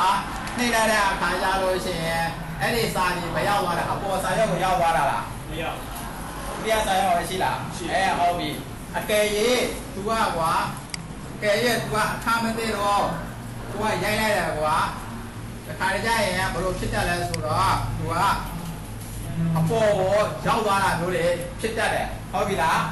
ဟုတ်ပြီလားအပေါ်ရောက်သွားတာမျိုးတွေဖြစ်တတ်တယ်ဆိုရင်ကိုထားကြရတယ်ကွာထားကြတာလေဒုတိယစာရွက်မှာထားချင်တာဟုတ်ပြီလားအဲ့ဒါဆိုသူ့ကိုကာစာချပြီးအန္တာနေလာလို့ရှိရင်သူ့ဒုတိယစာရွက်ကိုရောက်လာလိမ့်မယ်တော့ပါလားနော်ဒုတိယစာရွက်မှာရောက်လာပြီကျွန်တော်တို့ကရေးပြီးသွားပြီဆိုရင်သူ့ကိုဆက်လက်ပေးလိုက်ပါဒီစာလုံးလေးကိုဆက်လက်ပေးလိုက်ဆက်လက်ပေးလိုက်ပြီဆိုတော့ကျွန်တော်တို့ကပထမစာရွက်ကလိုမျိုးပဲစတိုင်လုပ်ချင်တယ်ဆိုတော့ဒီမှာစတိုင်လုပ်ပြီးသားလေးရှိတယ်ဟောဟုတ်လားဟုတ်ရဲ့လားကလေးတစ်ချက်နှိပ်လိုက်အဲ့ဒါဆိုလို့ရှိရင်ပထမစာရွက်ကစတိုင်နဲ့ဒုတိယစာရွက်စတိုင်နဲ့တူရလားတူရဲ့နော်အဲ့ဒါဆိုရင်တတိယစာရွက်ကိုထပ်ပြီးသွားလိုက်ပါဦးမယ်တတိယစာရွက်မှာလည်းဒီအတိုင်းပဲတတိယစာရွက်ကစာပိုင်းအစမှာကာသာချပါကာသာချပြီးတော့ကိုတို့ရေးလိုက်ပါကိုပြီးအန္တာနှိပ်လိုက်ပါဟုတ်ပြီလားနော်ရေးလိုက်ပြီလားရေးပြီးသွားပြီဆိုရင်သူ့ကိုလည်းဒီတိုင်းပဲဆက်လက်ပေးပြီးတော့ခေါင်းစည်းစတိုင်ကိုကလစ်တစ်ချက်နှိပ်လိုက်ပါတဲ့ရပြီလားကလစ်တစ်ချက်နှိပ်လိုက်ပါတဲ့ပြီးရလားပြီးလိုက်တဲ့အဲ့ဒါဆိုလို့ရှိရင်ပထမစာရွက်မှာခေါင်းစည်းစတိုင်ဒုတိယစာရွက်မှာခေါင်းစည်းစတိုင်တတိယစာရွက်မှာလည်းခေါင်းစည်းစတိုင်ရေးပြီးသွားပြီဟုတ်ရေးပြီးသွားပြီဆိုတော့ဒါဒီ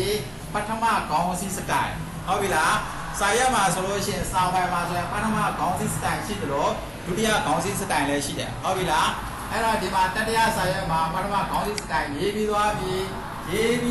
ဆိုရင်ဒီဘောကနေအန္တာနှိပ်လိုက်ပါအန္တာနှိပ်ပြီးတော့ကျွန်တော်ရေးလိုက်ပါဦး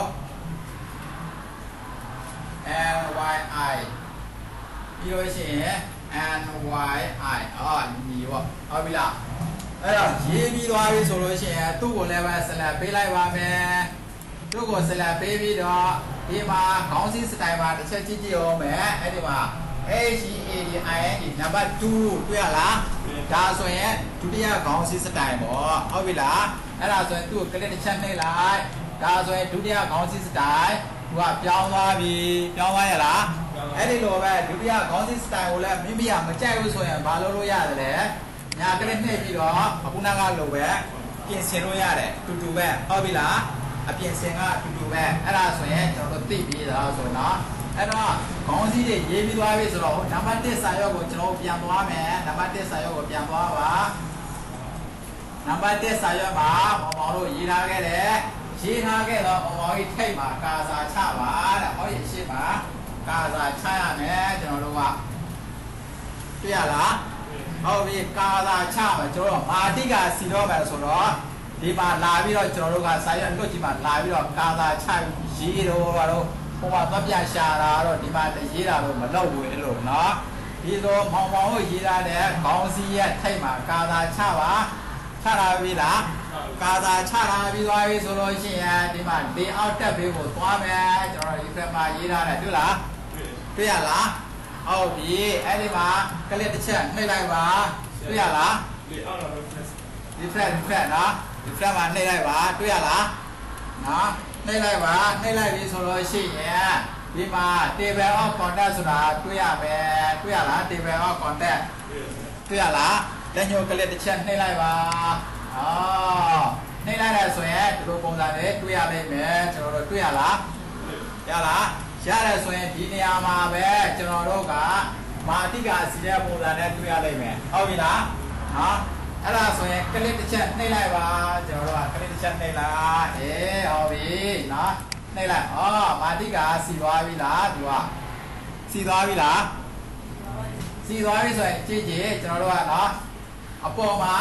ကျွန်တော်တို့ကစာရွက်အလွတ်တရွက်ထားခဲ့တယ်စာမျက်နှာ2ကမှကျွန်တော်စာလုပ်တယ်ဆိုတဲ့အခါကျတော့နံပါတ်2ကနေစပြီလေဟုတ်ပြီလားနော်ဒီမှာတတိယစာရွက်မှာဘာရှိလဲဆိုတော့ဒီမှာကိုကိုအောက်မှာဒုတိယခေါင်းစဉ်နေနဲ့ညီလို့ရေးထားခဲ့တွေ့ရလားဟုတ်လားစာမျက်နှာတရွက်ထဲမှာဘူးပဲဟုတ်ပြီလားပထမခေါင်းစဉ်နဲ့ဒုတိယခေါင်းစဉ်နဲ့တွေ့ရလားရရလားအဲ့ဒါဆိုလို့ရှိရင်ကျွန်တော်တို့ကဒီကနေမာတိကစာရွက်ကတတ်ဒီစာတတ်ဖြစ်ရဟုတ်ပြီလားအဲ့တော့ဒီမှာကာလာရှိနေလားရှိနေတယ်ဆိုလို့ရှိရင် keyboard ကနေ control enter နှိပ်လိုက်ပါတဲ့ control ကိုဖိတာ enter ကိုနှိပ်လိုက်ပါအဲ့ဒါ control ဖိတာ enter နှိပ်လိုက်တဲ့အခါကျရင်ကြည့်ပါဆိုရင်မာတိကစာရွက်တွေပြီးသားဖြစ်သွားပြီလားအောက်ကစာကတတ်အပေါ်မှာကာဘာပိလို့ဝစာရွက်ကတတ်ဟုတ်ပြီလားစာအုပ်မျက်နှာပေါ်လို့တတ်အဲ့တော့ကျွန်တော်တို့ဒီစာမျက်နှာထပ်ဖြစ်ချင်တယ်ကွာဘယ်ကိုဖြစ်မလဲဟိုအောက်ကစာမျက်နှာကိုပြန်သွားမယ်ဟုတ်ပြီလားဟောဒီစာမျက်နှာအောက်ကနေကျွန်တော်စာထပ်ဖြစ်အောင်ဟုတ်ပြီလားအခုကဒီစာမျက်နှာပါရှိတယ်သူ့အောက်ကစာမျက်နှာကိုကျွန်တော်တို့ကသွားမယ်ဟုတ်ပြီလားသွားပြီးတော့အဲ့ဒီလိုပဲခေါင်းစည်းတစ်ခါကျွန်တော်တို့ထပ်လုပ်မယ်သူ့ရဲ့စာမျက်နှာအောက်ကဒီပါဟုတ်လားဟုတ်ပြီလားနော်သူ့ရဲ့အောက်ကကာစာလေးချလိုက်ပါကာစာလေးချလိုက်ကာစာလေးချပြီးတော့ကြော်လို့ရေးလိုက်မယ်ကဲ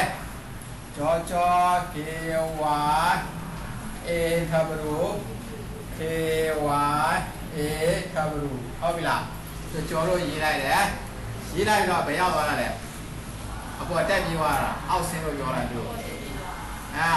သူ့ပြောအောက်ဆင်းလို့ပြောလိုက်အန်တာနှိပ်လိုက်ဟုတ်ပြီလားသူ့ရဲ့ရှေ့ကကာစာချအန်တာနှိပ်လိုက်ဘာဖြစ်လဲကိုကအောက်မှာယူပါလေဟုတ်ပြီလားကိုထားခြင်းနဲ့သွားထားလို့ရတယ်နော်ကိုထားခြင်းနဲ့သွားထားလို့ရတယ်အန်တာနှိပ်လိုက်သူ့ရှေ့ကနေဟုတ်ပြီလားထားပြီးသွားပြီဆိုရင်သူ့ဘာလုပ်ပါလဲပထမခေါင်းစည်းစတိုင်လုပ်ပါဟုတ်ပြီလားပထမခေါင်းစည်းစတိုင်လုပ်ပဲဆိုတော့ဆက်လက်ပေးလိုက်ပါကြိုဆက်လက်ပေးလိုက်တော့ဟုံးတက်တဲ့အခါနော်ဟုံးတက်တဲ့အခါရောက်ရလားဟုံးတက်တဲ့အခါပထမခေါင်းစည်းစတိုင်ဒီမှာဟုတ်ရလားဟုတ်တယ်နော်ပထမခေါင်းစည်းစတိုင်ကဒီမှာအဲ့ဒါကိုလက်ညှိုးကလစ်တစ်ချက်နှိပ်လိုက်ပါကဲနှိပ်လိုက်တော့တူရလားပထမခေါင်းစည်းတူရလားဒါဆိုရင်အခြားစာရွက်မှာလည်းစတိုင်တူသွားပြီစတိုင်တူတယ်နော်မာတိကထပ်ပြည့်မယ်ဆိုတဲ့အခါကျတော့အဲ့ဒီမှာမာတိကထပ်ပြည့်မယ်ဆိုတော့ကျွန်တော်တို့ကမာတိကစာမျက်နှာကိုသွားလိုက်ပါမာတိကစာမျက်နှာရဲ့အဆုံးမှာဟောဒီအကွက်ကအဆုံးမှာသူ့ရဲ့စာကြောင်းဆုံးမှာကာစာချရရလားကာစာချလိုက်ပြီလားကာစာချပြီးကျွန်တော်ရေးစရာမလိုကိုယ်တိုင်ရေးစရာမလိုကာစာချလိုက်ပြီလားချလိုက်ပြီဆိုလို့ရှိရင်အခုနာကဒီမှာဝင်ပြီးလို့ရှိရင် table of contact တွေ့ရလားtable of contact အခုနကကျွန်တော်နှိပ်ခဲ့နေရဘူးပဲเนาะမှတ်ပြီလားအဲ့ဒီမှာပဲကလစ်တစ်ချက်နှိပ်လိုက်ပါသူ့ကိုကလစ်တစ်ချက်နှိပ်လိုက်အဲ့ဒါတိုင်းပြီလားမြည်လိုက်ကြည့်ပါဦးဘေးရနေပြပဲသူဘေးရနေပြပဲအမောက်လေးကန်နေပြပဲဟိုမှာစကားသိမ့်မလဲဘူးခိုင်းစကားမရဘူးပမာစကားသိမ့်မလဲပြောငယ်လေးတက်ကဒီမှာရောက်တယ်ဆိုတော့လေငယ်လေးဒီမှာရောက်တယ်ဆိုတော့ခိုင်းစကားခိုင်းမျိုးဖြစ်နေပြီပေါ့ဒီကနော်ပမာစကားသိမ့်မလဲဘူးကြားတော့ရတယ်ပြောလို့ရတယ်နည်းနည်းနားနေတော့ပေါ့အများကြီးပြောရင်သိနာမလဲဘူးအဲ့လိုမျိုးနှိပ်လိုက်ပြီလားနှိပ်လိုက်ပြီဆိုလို့ရှိရင်ဒီမှာနှိပ်လိုက်တာနဲ့ဘာဖြစ်လဲသူ့အော်တိုမက်တစ်ထပ်ပြီးတော့တိုးလာတယ်တွေ့ရလားနော်ဟုတ်ပြီနော်တခြားစာမျက်နှာလည်းဒီတိုင်းပဲခုနှစ်လို့ရှိလို့9လို့10လို့စာမျက်နှာအရွက်100ဖြစ်လို့စီဒီတိုင်းပဲလုပ်လို့ရတယ်ဟုတ်ပြီလားနော်မာတိကစီလို့ရတယ်အဲ့ဒါကစာအုပ်ထဲမှာဆိုရင်သင်ခန်းစာစာမျက်နှာ35ကသင်ခန်းစာနော်စတိုင်ရဲ့အကြောင်းဒီမှာလည်းပဲရေးထားပြီးတယ်ဟုတ်ပြီလားနော်ဒီမှာစတိုင်တစ်ခုမှာညာကလေးနှိပ်ပြီး modify မှာ30ပြန်လဲပြုပြင်နိုင်ပြီဒီမှာလည်းပဲပုံလေးနဲ့ပြထားပြီးတယ်ဟုတ်ပြီလားနော်ဒီမှာပြထားပြီးတယ်ဒီမှာ format တင်းမှာပြင်ဆင်လို့ရတယ်နော်အကယ်အပြင်မှာမိမိရမြန်မာစာဆိုရင်ဒီမှာမြန်မာစာပြင်ဆင်လို့ရတယ်ဟုတ်ပြီလားနော်အဲ့ဒါဆိုရင်ကျွန်တော်တို့ကသွားကြမယ်စာပိုင်းမှာကြည့်ပါစာပိုင်းမှာကြည့်အခုကျွန်တော်တို့ခေါ်ရတဲ့စာပိုင်းမှာဒီဗီဒီယိုဆိုတဲ့ဇာတ်ကုန်းရှိရလားရှိပါရလား ဗီဒီယိုဆိုတဲ့စကားစုရှိတယ်အဲ့ဒီဗီဒီယိုဆိုတဲ့စကားစုဒီအခုစာပိုင်းတွေအများကြီးစကားစုတွေအများကြီးဒီစကားစုတွေအလုံးရေဘယ်လောက်ရှိတယ်ကျွန်တော်တို့မသိဘူးသူ့ကိုကျွန်တော်တို့ပြင်ချင်တာ MP4 ဆိုတဲ့စာလုံးနဲ့အစားထိုးပြင်ချင်တယ်ဆိုရင်ပုံမှန်အနေထားဆိုရင်ခဏကြည့်မယ်ဆက်လက်ပေးပြီးတော့ကျွန်တော်တို့က MP4 ဆိုပြီးတော့ဒီလိုလိုက်ပြောင်းရေးနေရရင်အချိန်ကြာနေမယ်ဟုတ်ပြီလားအဲ့ခါကျတော့ကျွန်တော်တို့ကအဲ့ဒါလိုမပြောင်းပါနဲ့တစ်ခါတည်းပြောင်းလို့ရတဲ့နည်းရှိတယ်ဗီဒီယိုဆိုတဲ့စကားစုကိုဆက်လက်ပေးလိုက်ပါ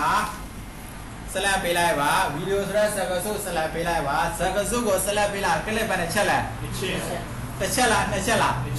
ချက်နော်စကားစုတစ်ခုကိုဆက်လက်ပေးလိုက်ပါဆက်လက်ပေးပြီးသွားပြီဆိုရင်အခုတင်တာဒီဖုံးတက်တကသင်ခန်းစာဟုတ်ပြီလားအဲ့ဒါဆိုရင်ဟိုဘက်ညာဘက်ချမ်းမှာကြည့်ကြည့်ပါ FIND ပန့်ဆိုတာတွေ့ရမယ်တွေ့ရလားအဲ့ဒီခလောက်ကိုကလစ်တစ်ချက်နှိပ်လိုက်ပါဆက်လက်ပေးထားရတယ်နော်ဟုတ်ပြီလားပြရလားရရလားဗီဒီယိုဆိုတော့စကားစုတစ်ခုကိုဆက်လက်ပေးထားပြီးတော့ဟိုဘက်ကညာဘက်က fan ဆိုတဲ့ခလုံးမှာကလစ်တစ်ချက်နှိပ်လိုက်ပါတဲ့နော်ကလစ်တစ်ချက်နှိပ်လိုက်တဲ့ဆိုတာ ਨੇ ဘယ်ဘက်ဘေးမှာကြည့်ပဲဟောတာ notification ဆိုတာကိုပေါ်လာလိုက်ပဲပေါ်ရလားပေါ်လာရဲဆိုရင်ဒီမှာစာလုံးမမဲလေးတွေနဲ့ပေါ်နေပြီဒီမှာမိမိဆက်လက်ပေးထားသောစာလုံးဒီအဝါရောင်နေနဲ့အားလုံးကြောင်းသွားတာကိုတွေ့ရမယ်ဟုတ်ပြီလားအဲ့တော့ဒီမှာကြည့်မယ်ဘယ်ဘက်ဘေးမှာကြည့်ပါပေးဆိုတဲ့နေရာကိုအမောင်းနဲ့လက်ညှိုးတစ်ချက်ထောက်လိုက်ပါထောက်လိုက်ရဆိုတာ ਨੇ ဒီမှာစာရွက်တွေမှာရှိနေတယ်နော်ဒီမှာစကားစုတွေဒီလောက်ရှိတယ်ဆိုတာကိုသူကပြပေးတယ်အဝါရောင်လေးတွေနဲ့လည်းမိမိကဒီမှာလာပြီးတော့တွေ့နေရမယ်တွေ့ရလားအဲ့ဒါဆိုရင်ဒီမှာအလုံးရေဘယ်လောက်ရှိတယ်ဆိုတာပို့ပြပြီးအလုံး30လား40လား20လားစကားစုပေါင်းတွေ့ရပြီတွေ့ရလား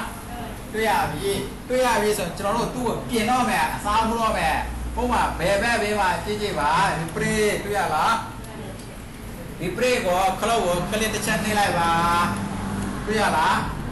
တွေ့ရပြီလားဟုတ်ပြီကလစ်တစ်ချက်နှိပ်လိုက်တယ်ဆိုလို့ရှိရင်ဒီလိုပေါက်ကလေးကျလာခဲ့မယ်အဲကျလာတော့ပေါက်ပြီကြည့်ပါ fan replay ဆိုတဲ့ခေါင်းစည်းနဲ့ပေါ်လာမယ်ပေါ်လာလားအဲ့ဒီမှာ fan way ဆိုတဲ့နေရာမှာခုနကကျွန်တော်တို့ set up ပေးထားပါစကားစုဟုတ်ပြီလားကျွန်တော်တို့ရှာပါစကားစုဟုတ်ပြီလားအောက်မှာ replay way ဆိုတာတွေ့ရမယ်အောက်မှာ replay way ဆိုတဲ့နေရာမှာကာစာချပါချလိုက်ပြီလားကျွန်တော်တို့ကဘာနဲ့ပြောင်းလဲချင်တာလဲ MP4 နဲ့ပြောင်းလဲချင်တယ် MP4 ဆိုတာကိုအဲ့ဒီမှာရိုက်ခဲ့ရမယ်ဒီက MP4 ဆိုတာကိုအဲ့ဒီမှာရိုက်ခဲ့ရမှာနော်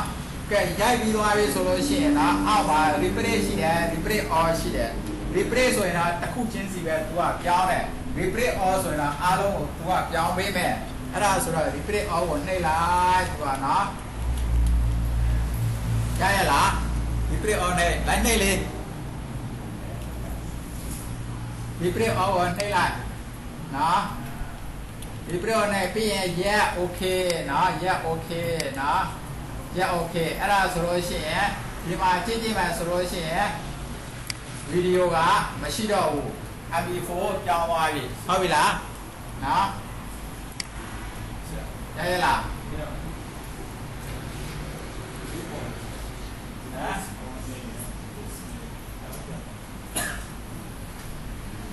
မလဲ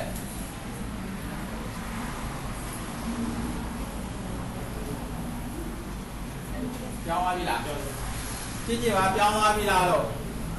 ပြောင်းရလားဟမ်ခုနက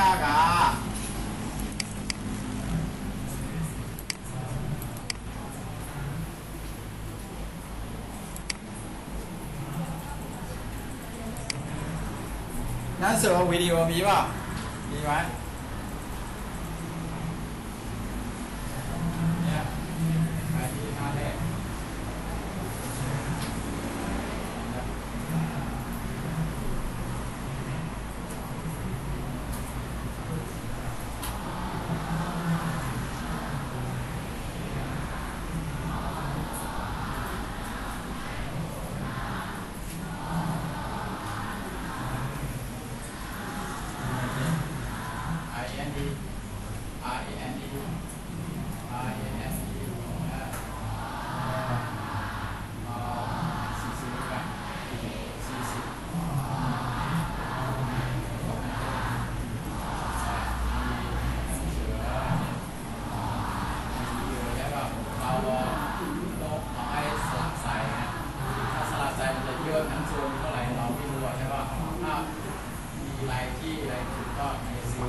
စာလုံးသေးဘူးလား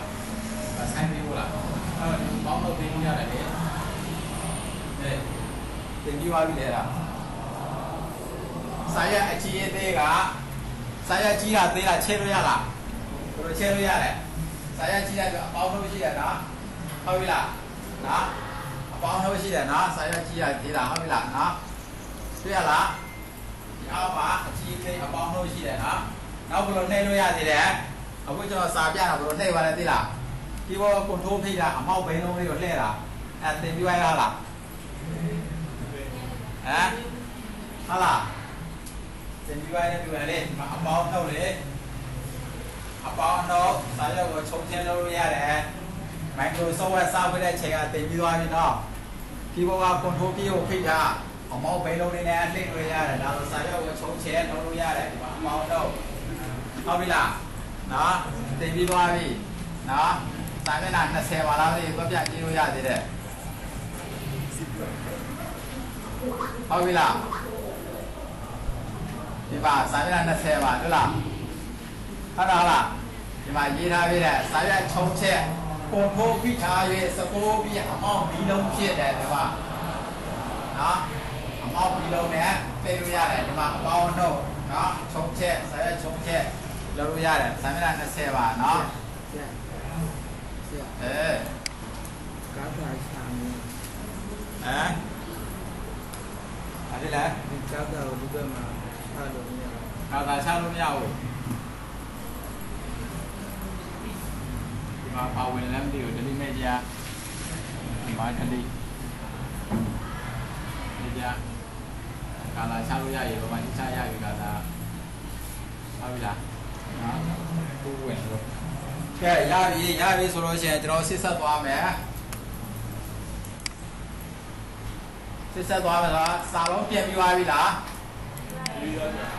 စာလုံးပြင်ပြီးသွားပြီအဲ့တော့ MB4 ပြင်ပြီးသွားပြီတော့ဟုတ်ပြီလား MB4 ပြင်ပြီးသွားပြီတော့ MB4 ပြင်ပြီးသွားပြီဆိုတော့အခုဒီမှာကြည့်ကြည့်မယ်ဆိုရင် YOU တွေ့ရလား YOU ဆိုတာစာအုပ်ကိုကျွန်တော်တို့က I နဲ့ပြင်ပါတွေ့ရလား YOU တွေ့ရလား YOU စာလုံးဒီဘယ်လောက်ရှိလဲကျွန်တော်မသိဘူးဟုတ်ပြီလားနော်ရရလားဟိုကြီးရရလားရလား YOU อ่ะน้ำเสืออยู่แถวเนี้ยมีเท่าไหร่เราไม่รู้จำนวนมีเท่าไหร่เราไม่รู้เห็นป่ะเห็นไหมเห็นป่ะเปลี่ยนแค่นี้แหละถ้าในจุกหลายที่เราให้เปลี่ยนทั้งหมดเสียเวลาเยอะใช่ป่ะต้องหาก่อนไว้เลยอยู่ว่าสาวเราสิเนี่ยเรามาตีอยู่แต่เราที่ได้ยอยังเชงไงจ้าเลยเอาไปละเอาพนักงานเจ้าหน้าที่สลับเบบี้ล้อชาเลยชาพี่เรามาเจ้าเลยเอาไปละเอาคู่กันสลับมาเปย์บุกูชาแม่สาวเราอะไรแบบဒီထဲမှာရှိတဲ့စာလုံးကကိုရှာလို့ရမရှိတာပတ်ရှာလို့မရဘူးဟုတ်ပြီလားအခုကစလက်မပေးဘဲနဲ့ရှာမယ်ဘယ်လိုရှာမလဲဆိုတော့ဒီမှာ replay တွေ့ရလား line နဲ့နော်ဒီမှာ replay တွေ့ရလားဟုတ်ပြီအဲ့မှာကျွန်တော်ကချက်တာနည်းနည်းများတယ်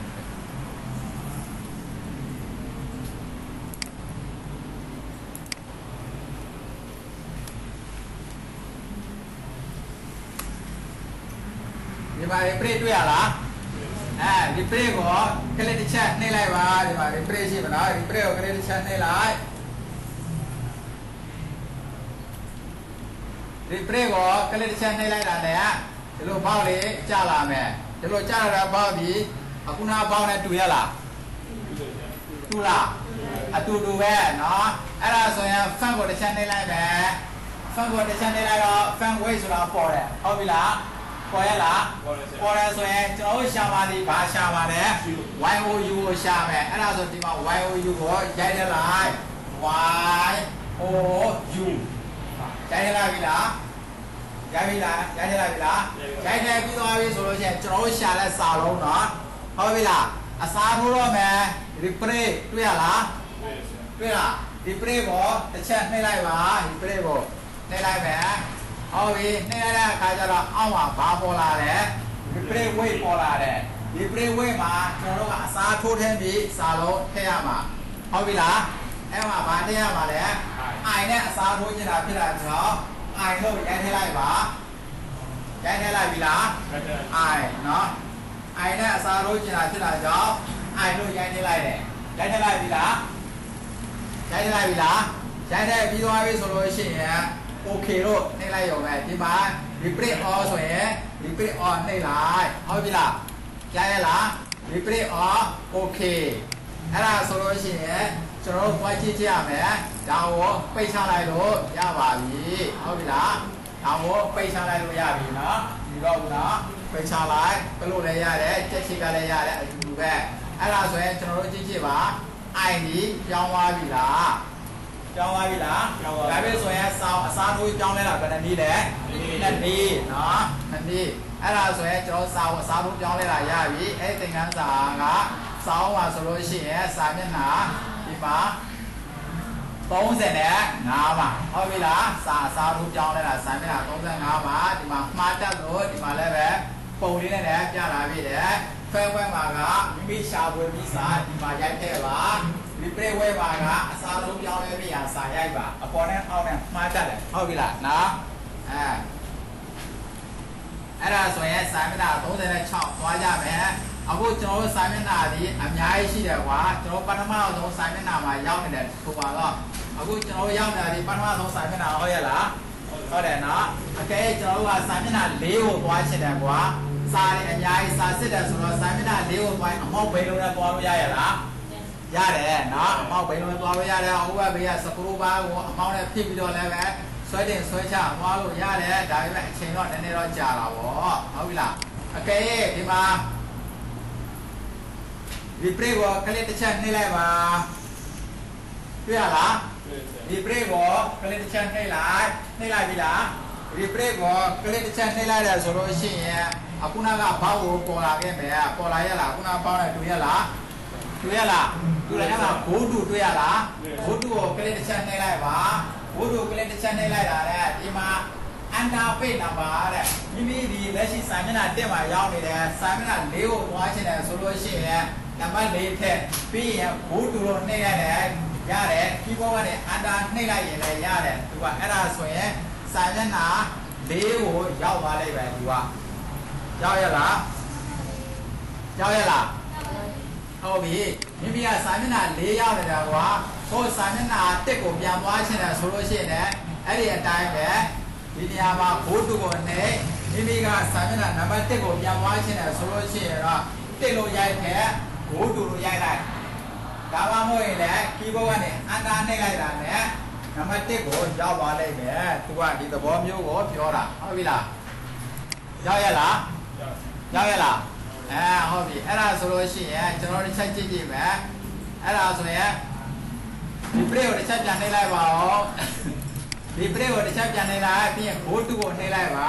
နှိပ်လိုက်တဲ့အခါကျရင်အဲ့ဒီမှာ तू ကအောက်မှာရေးထားတဲ့အန်တာတွေတွေ့တယ်ဟုတ်လားပလတ်ဆိုတဲ့အပေါင်းလက္ခဏာတွေတွေ့မယ်ဒီမှာ minus ဆိုအနှုတ်လက္ခဏာတွေတွေ့ရလားအဲ့ဒါဘာပြောတာလဲဆိုတော့လက်ရှိကျွန်တော်တို့ဒီစာမျက်နှာတက်မှာရောက်နေတယ်စာမျက်နှာ9ကိုသွားချင်တယ်ဆိုလို့ရှိရင်အပေါင်းနဲ့4ပေါ့ဟုတ်ပြီလား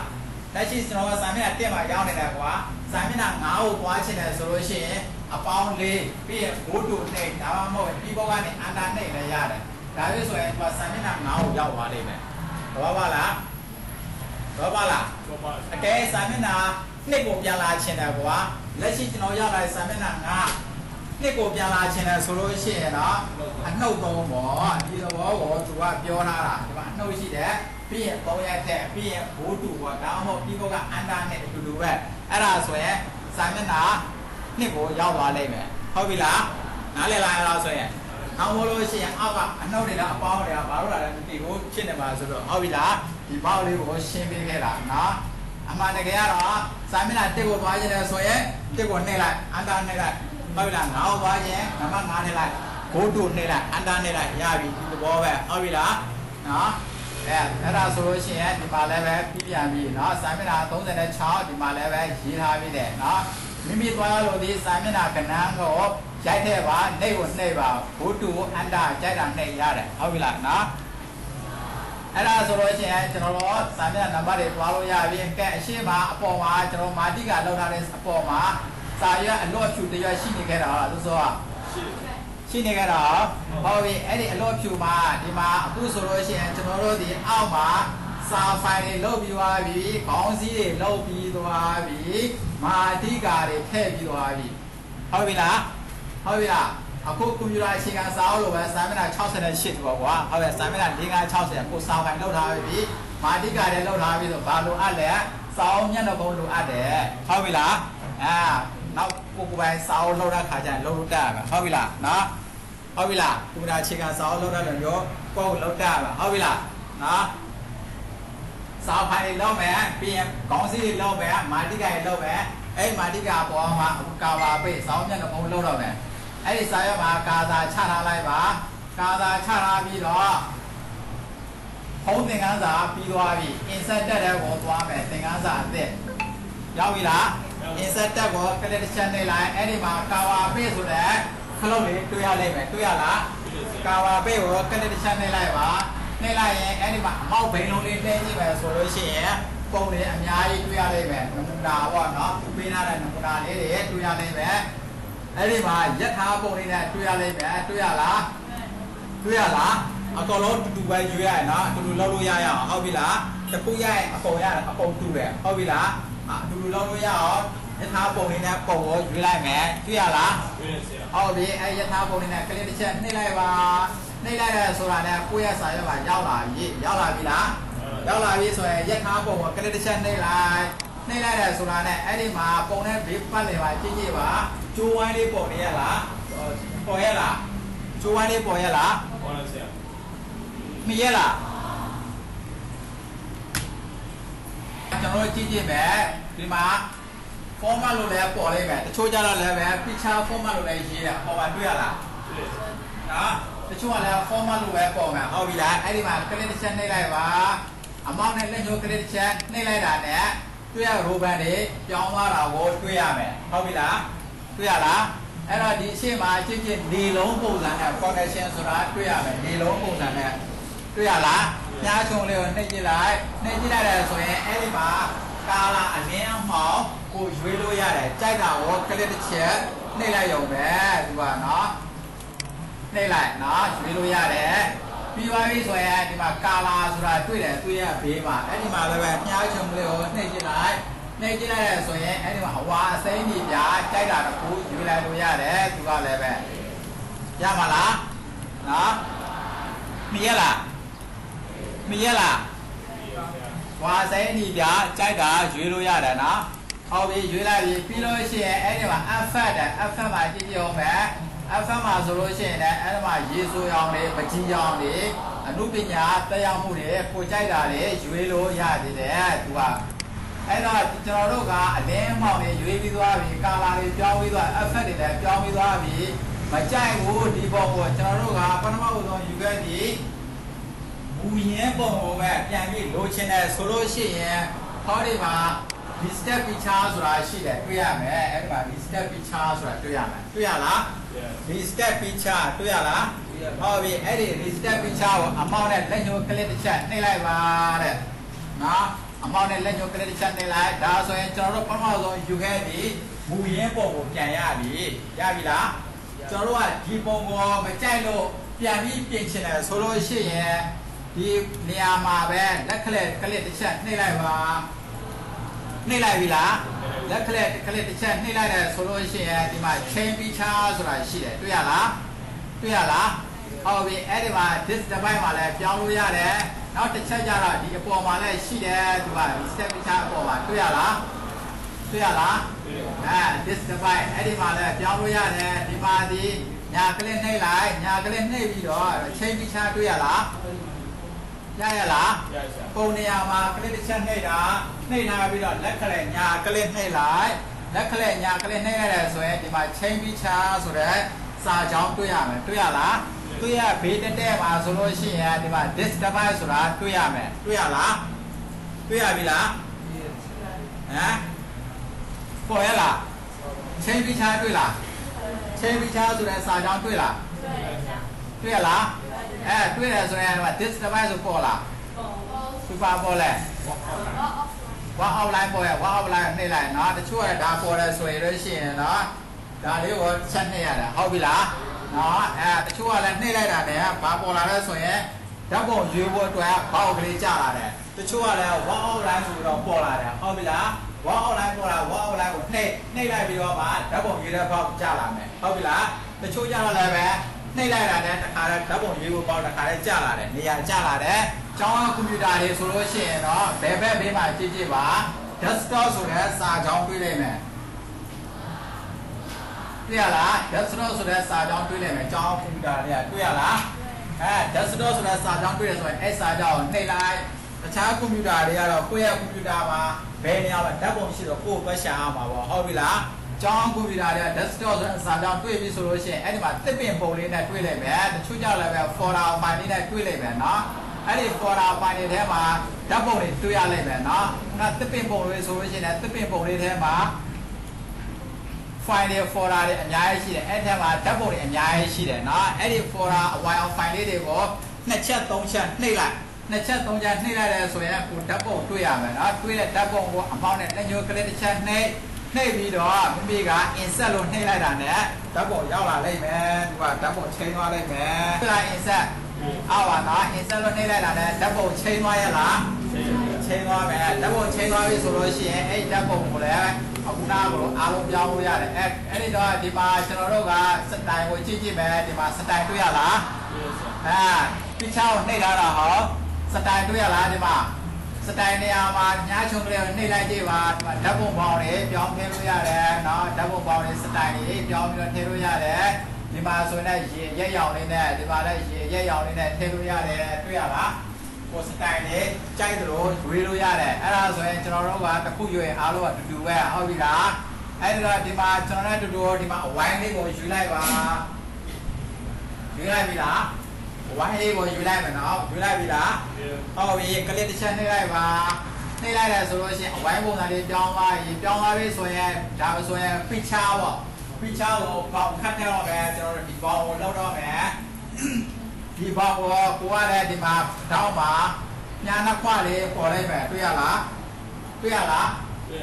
ညာနှစ်ခွလေးပေါ်ရဲဆိုရင်ဒီကနေအချုံချဲကြိုက်သလိုကိုလောက်လို့ရတယ်အချုံချဲကိုကြိုက်သလိုလောက်လို့ရတယ်သူကနော်ချုံတာချဲတာလောက်လို့ရတယ်ညာနှစ်ခွပေါ်ရဲဆိုလို့ရှိရင်ဟုတ်ပြီလားချုံလို့ချဲလို့ရသလိုပဲမိမိကဒီကျိုးနေရာမှာအမောက်ရင်းထားရတယ်ဆိုလို့ရှိရင်သူကညာနှစ်ခွမမဲလေးပေါ်လိုက်မယ်ပေါ်ရလားပေါ်လဲဆိုရင်ကိုကရွှေ့လို့ရတယ်ကိုရွှေ့ကျတဲ့နေရာကိုဖိပြီးတော့ရွှေ့လို့ရတယ်ဟုတ်ပြီလားနော်ကိုရွှေ့ကျတဲ့နေရာကိုဖိတော့ထားလို့ရကိုထားကျတဲ့နေရာမှာတွားပြီးတော့ထားလို့ရတယ်နော်ချုံချက်လုံးလို့ရတယ်ဖိရွှေ့နေရာရွှေ့လို့လည်းရတယ်သူကနော်အဲ့ဒါဆိုရင်ဒီမှာပေးပေါ်တာဆိုတာရှိတယ်ပေးပေါ်တာကြောင်းလဲတော့မယ်ကျွန်တော်တို့ပေးပေါ်တာညာချုံလေးနှိပ်လိုက်ပြီဆိုရင်ဘောင်ကိုအထူအပါဘယ်လောက်ယူချင်တာလဲအထူအပါကိုကရွေးလို့ရတယ်အဲ့ဒီအထူအပါရဲ့အကြောင်းကိုပါထည့်လို့ရတယ်သူအထူအပါကိုရွေးလိုက်ဟိုကနော်အထူအပါကိုရွေးပြီးလို့ရှိရင်အဲ့အထူအပါကိုဒီမှာအကြောင်းလဲထည့်လို့ရတယ်ကိုကြိုက်နေတဲ့အကြောင်းလေးထည့်သူကထည့်ပြီးသွားပြီဆိုလို့ရှိရင်အောက်မှာ effect ရှိတယ်သူက picture effect ဆိုတာဒါလေးတဲ့သူကအဲ့ဒီ picture effect မှာလည်းပဲသူက group လေးတွေနဲ့အများကြီးရှိတယ်သူကအဲ့ဒီမှာ group လေးတွေအများကြီးရှိတယ်ဟောဒီအောက်မှာလည်းပဲအများကြီးရှိတယ်ကိုကြိုက်နေတဲ့ group တွေကကြိုက်နေတဲ့တာကိုရွေးလို့ရတယ်သူကနော်စတိုင်တွေကြောင်းနေလို့ရတယ်အောက်မှာဆိုတဲ့ 3D တွေအများကြီးရှိတယ်ဟုတ်ပြီလားနော်ကိုကြိုက်နေတဲ့တော့ကြောင်းနေလို့ရတယ်သူကရဲရောင်နေတဲ့အရဲရောင်မလို့ဒီမှာဆိုလို့ရှိရင်ရဲရောင်ဒီမှာဆိုရင်ကြည့်မယ်ဆိုရင်ရဲရောင်ဟုတ်ပြီလားအခုကွန်ပျူတာအခြေခံစောင်းမျက်နှာဖုံးပါဆိုလို့ရှိရင်ဒီဥစ္စာတွေသုံးထားတာသူကနော်ဘာသုံးထားတာလဲဒီရဲရောင်တွေသုံးတာကွန်ပျူတာအခြေခံစောင်းမျက်နှာဖုံးပါကြည့်ဒါမှရှိတ်ရောင်တွေသုံးထားတာဟောဒီရဲရောင်တွေသုံးထားတာနော်နောက်ပေါ်လို့ရှိရင်ဆရာကွန်ပျူတာစောင်းမျက်နှာဖုံးလို့တော့ဘယ်ဟာသုံးထားတာလဲမသိဘူးလားမေးတယ်ဟုတ်ပြီလားနော်အဲ့ဒီမှာတွေ့ရလားကိုရကွန်ပျူတာစောင်းမျက်နှာဖုံးပါကြည့်ဒါလေးကိုသုံးထားတာနော်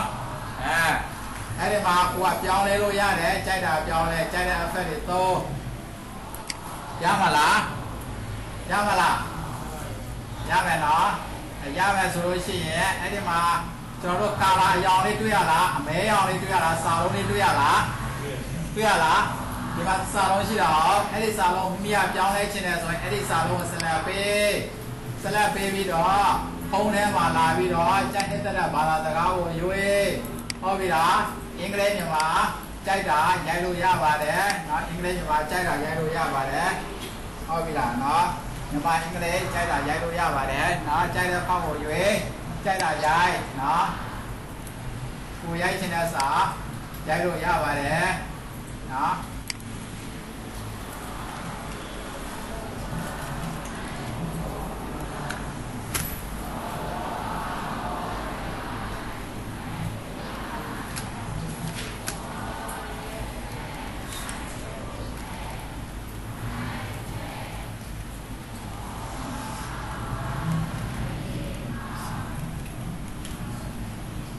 အဲ့ပါကိုကြိုက်တဲ့စာကိုရိုက်လို့ရတယ်နော်အဲ့တော့ရိုက်ပြီးသွားပြီဆိုလို့ရှိရင်ဒီစာကိုကြိုက်သလိုပဲပြင်ဆင်ခြင်းတွေအားလုံးကိုလုပ်လို့ရတယ်သူကကြီးသေးအားလုံးလုပ်လို့ရတယ်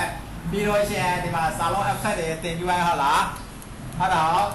စာလုံး effect တွေတင်ပြီးသွားပြီစာလုံး effect တွေအရှိမတင်နေပြီးသွား effect တွေလည်းအားလုံးပြောင်းလို့ရတယ်သူကနော်ကဲထုတ်ကြည့်မယ်ဒီမှာ effect ပါအောင်တော့လာပြီးစာတွေအားလုံးပြီးစိတ်ကြိုက်ပြင်ဆင်လို့ရတယ်သူကနော်အဲ့တော့ဒီမှာအမဲရောင်နေတဲ့အယောင်လေးထဲမှာကျွန်တော်တို့ကသူ့ကိုချုံးချက်တာကြိုက်သလိုလုပ်လို့ရတယ်ဟုတ်ပြီလားနော်ချုံးတာချက်တာတွေသူ့ကိုလည်းပဲကြိုက်သလိုလုပ်လို့ရတယ်ကျွန်တော်တို့ကကဲခဏကြည့်မယ်နော်ကြိုက်သလိုလုပ်လို့ရတယ်ဆိုတော့ဒီအမဲရောင်နေရာမှာကျွန်တော်ကလစ်တစ်ချက်နှိပ်ထားလိုက်ပါအမဲရောင်ပတ်လည်းပါကျိုးလေးပေါ်ရလားပေါ်ရလားအမဲရောင်ကာလာအကွက်ဟုတ်ပြီလားအဲ့အမဲရောင်ကာလာအကွက်ပါကလစ်တစ်ချက်နှိပ်လိုက်တာနဲ့တွေ့ရဒီအပေါ်ကျိုးနေရာမှာအမောက်လေးထားတဲ့ကြည်ရဲ့ညာလေးတော့လေးပေါ်ရလားလေးပဲလေးချုံလေးပေါ်တော့ပေါ်ရဆိုလို့ရှိရင်အပေါ်မှာကြည်ပါသူကအဲ့ဒီကာလာကွက်မှာနှိပ်လိုက်တဲ့အခါကျအပေါ်မှာဘာပြောင်းသွားတာလဲ shape format ဆိုတော့ပြောင်းသွားတယ်တွေ့ရလားတွေ့ရလားတွေ့ရလားshape format ခုနက picture format ဟုတ်ပြီလား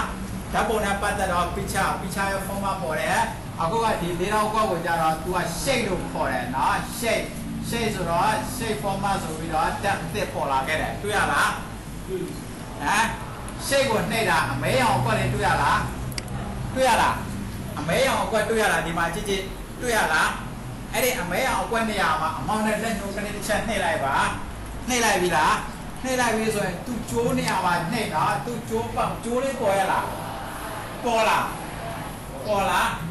ကျိုးနေရာမှာအမောင်းနဲ့ကလေးတစ်ချက်နှိပ်လိုက်တယ်ဆိုလို့ရှိရင်အပေါ်မှာ format ဆိုတာပေါ်လိုက်မယ်ပေါ်ရလားအကယ်သူ့မနှိပ်ထားလို့ရှိရင်မိမိရဲ့ကာစာဒီအခြားနေရာမှာရောက်နေမယ်ဆိုရင်ဟိုဒီကအပေါ်ကတက်ပါမှာပေါ်လာမှာမဟုတ်ဘူးသူနဲ့ပတ်သက်တာပေါ်မလာဘူးဟုတ်ပြီလားဟုတ်လားသူနဲ့တွေ့မှာသူ့ရွှေမျိုးနဲ့တွေ့မှာဟုတ်ပြီလားသူနဲ့မတွေ့သူ့ရွှေမျိုးနဲ့မတွေ့ဘူးဟုတ်ပြီလားအဲ့တော့သူ့တစ်ချက်နှိပ်လိုက်တဲ့အခါကျတော့မှသူ့အိမ်နဲ့လည်းတွေ့မယ်သူ့ရွှေမျိုးနဲ့လည်းတွေ့မယ်ဟုတ်ပြီလားအဲ့ဒါဆိုရင် shape ကိုနှိပ်လိုက်တဲ့အခါကျတော့ကလစ်တစ်ချက်နှိပ်လိုက်တယ်ဆိုရင်အပေါ်မှာ shape format ဆိုတာပေါ်လာပြီအဲ့မှာကလစ်တစ်ချက်နှိပ်လိုက်ပါနှိပ်လိုက်ပြီလားနှိပ်လိုက်တယ်ဆိုလို့ရှိရင်ဒီမှာကြည့်မှာ shape face ဆိုတဲ့စာကြောင်းတွေ့ရလိမ့်မယ်တွေ့ရလားတွေ့ဟုတ်ပြီ shape face ဆိုတဲ့စာကြောင်းတွေ့ရပြီညှိုင်းချုံကလေးကိုနှိပ်လိုက်ပါအဲ့ဒီမှာကာလာအရောင်တွေ့ရလိမ့်မယ်ကာလာအရောင်လေးအများကြီးတွေ့ရလိမ့်မယ်တွေ့ရလား shape face လိုက်နှိပ်နော်လိုက်နှိပ် shape face ကာလာအရောင်တွေ့ရမယ်ကြိုက်နေတဲ့ကာလာအရောင်ရွေးလိုက်ပါဟွာစိမ့်နီပြကြိုက်တာပြီးရွေးလို့ရတယ်ကလစ်တစ်ချက်နှိပ်လိုက်ပါနှိပ်လိုက်နော်ကလစ်တစ်ချက်နှိပ်လိုက်ပြီလားနှိပ်လိုက်ပါနော်နှိပ်လိုက်ရွေးလိုက်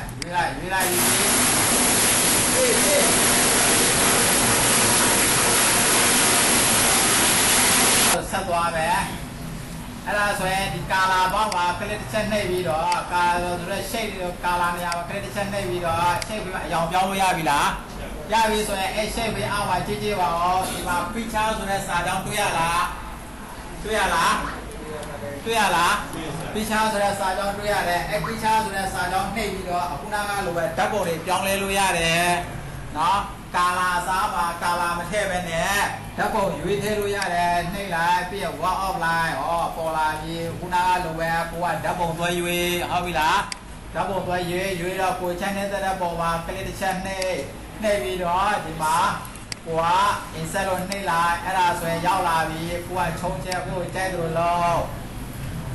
ဟုတ်ပြီလားနော်ကြိုက်လို့လုပ်လို့ရတယ်သူကပြောင်းရွှေ့ဆက်ကိုတက်နေတက်တော့ပြင်ဆင်လို့ရတယ်သူကနော်ကိုကကြိုက်နေတက်တော့ပြင်ဆင်လို့ရတယ်နော်ရပါလားရပါလားနော်မိမိကမလို့ခြင်းဘူးဆိုရင်ဘာမလို့ချင်တာလဲစာတွေပြောင်းလို့ရတာသိပြီကာလာတွေပြောင်းလို့ရတာသိပြီကာလာကော့ကိုအယောင်ပြောင်းတယ်ဓာတ်ပုံချင်းလို့ရတာသိပြီအကယ်မိမိကမလို့ခြင်းဘူးဆိုရင်တော့မလို့ခြင်းတဲ့အကော့ကိုကလစ်တစ်ချက်နဲ့နှိပ်ပြီးတော့ဆက်လက်ဖြစ်သွားပြီလားဆက်လက်ဖြစ်သွားပြီဆိုရင်မလို့ခြင်းတဲ့ဟာကိုကလစ်တစ်ချက်နဲ့ဆက်လက်ဖြစ်သွားပြီဆိုလို့ရှိရင်ဒီဘုတ်က delete နဲ့သူကပြတ်သွားရောဟုတ်ပြီလားနော်အဲ့ဒီခါကျတော့စာအုပ်မျက်နှာဘုံမှာဆိုဒီဇိုင်းတွေအများကြီးထည့်ဖို့လိုအပ်တယ်အချွန်တွေ၄တောက်တွေတတိကန်တွေအသေးပုံတွေထည့်ရင်ထည့်မယ်ဟုတ်ပြီလားအဲ့ဒါဆိုလို့ရှိရင်ကျွန်တော်တို့ကတစ်ချက်ကြည့်မယ် insert tab ကို click တစ်ချက်နှိပ်လိုက်ပါ insert tab ကို click တစ်ချက်နှိပ်ပြီးတော့ဒီမှာ shape တွေ့ရလားတွေ့ရလား shape တွေ့ရလားဒီမှာကြည့်ကြည့်ပါတွေ့လားဒီတင်ဂီတာလေးနဲ့တွေ့ရလားဟုတ်ပြီအဲ့ဒီ shape မှာအများချုံကလေးနှိပ်ကြည့်ကြည့်ပါနှိပ်ကြည့်လိုက်တယ်ဆိုလို့ရှိရင်အခုတော့တိုးလေးတွေအများကြီးရှိတာကိုတွေ့ရမယ်၄တောက်တွေအချွန်တွေတတိကန်တွေပုံစံမျိုးနဲ့တွေ့ရမယ်အသေးပုံတွေလည်းရှိတယ်ဟုတ်ပြီလားဟိုဒီအောက်မှာကြည့်ကြည့်မယ်ဆိုလို့ရှိရင်ဒီမှာ logo ခြေထောက်တွေလည်းတွေ့ရမယ်ဟုတ်ပြီလားနော်ဒီမှာ logo ခြေထောက်တွေလည်းရှိတယ်ကျွန်တော်တို့ဒီမှာစာဆောင်တွေရိုက်မယ်ဆိုလို့ရှိရင်စာရွက်လိမ့်နေတဲ့ပုံစံအတွန်းတွေလည်းရှိတယ်တွေ့ရမယ်တွေ့ရလားဟုတ်ပြီအဲ့ဒါဆိုလို့ရှိရင်ကျွန်တော်တို့က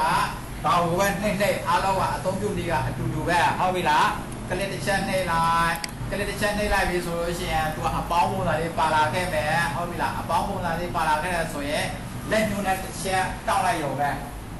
နော်လက်ညှိုးတစ်ချက်နှိမ့်လိုက်ရုံပဲနှိမ့်လိုက်တယ်ဆိုတာကိုကဆိုဘလိုပုံစံလေးဖြစ်နေပြီလေကိုကြိုက်ဆိုတော့အချုံချဲလုံးလို့ရတယ်သဘောကဟုတ်ပြီလားကိုကြိုက်ဆိုတော့အချုံချဲလုံးလို့ရတယ်ချွေတာပြည့်တာအကုန်လုံးလုံးလို့ရတယ်သူရအားသာချက်ကတော့သူကဘာလဲဆိုတော့အခုတော့ဆွဲလာပြီးသွားပြီးပုံစံလေးတစ်ခုရလာပြီဆိုလို့ရှိရင်သူရအားသာချက်ကစာရိုက်လို့ရပြီအဲ့ဒါကိုစာရိုက်လို့ရပြီသူကကာလာချစရာမလိုဘူးဟုတ်ပါလားကာလာချစရာမလိုဘူးဆက်လက်ပေးပြီးတော့ဟိုကမှာကြိုက်နေတဲ့ဘာသာစကားယူရင်ကြိုက်တဲ့စာအခုနာကလိုပဲကြိုက်လို့ကိုစာရိုက်လို့ရပြီသူရအားသာချက်ကဟုတ်ပြီလားနော်ဒါကစာလုံးနဲ့ပတ်သက်ပြီးတော့အချိန်ညာရေးသိမပြောတော့ဘူးเนาะကိုသိကြည့်လာတာတွေကဟုတ်ပြီလားသိညာရေးမပြောတော့ဘူးเนาะအဲ့တော့ဒီမှာဒီ shape တခုဆွဲပြီးသွားပြီဆိုလို့ရှိရင်အခုနကလိုပဲကျွန်တော်တို့ကဒီမှာ shape face ပေါ်လာတယ် shape format ပေါ်လာတယ်တွေ့ရလားတွေ့ရလားဒီမှာ shape တခုဆွဲလိုက်ပြီးတော့အခုဆွဲလိုက်ပြီးတော့ဟုတ်ပြီလား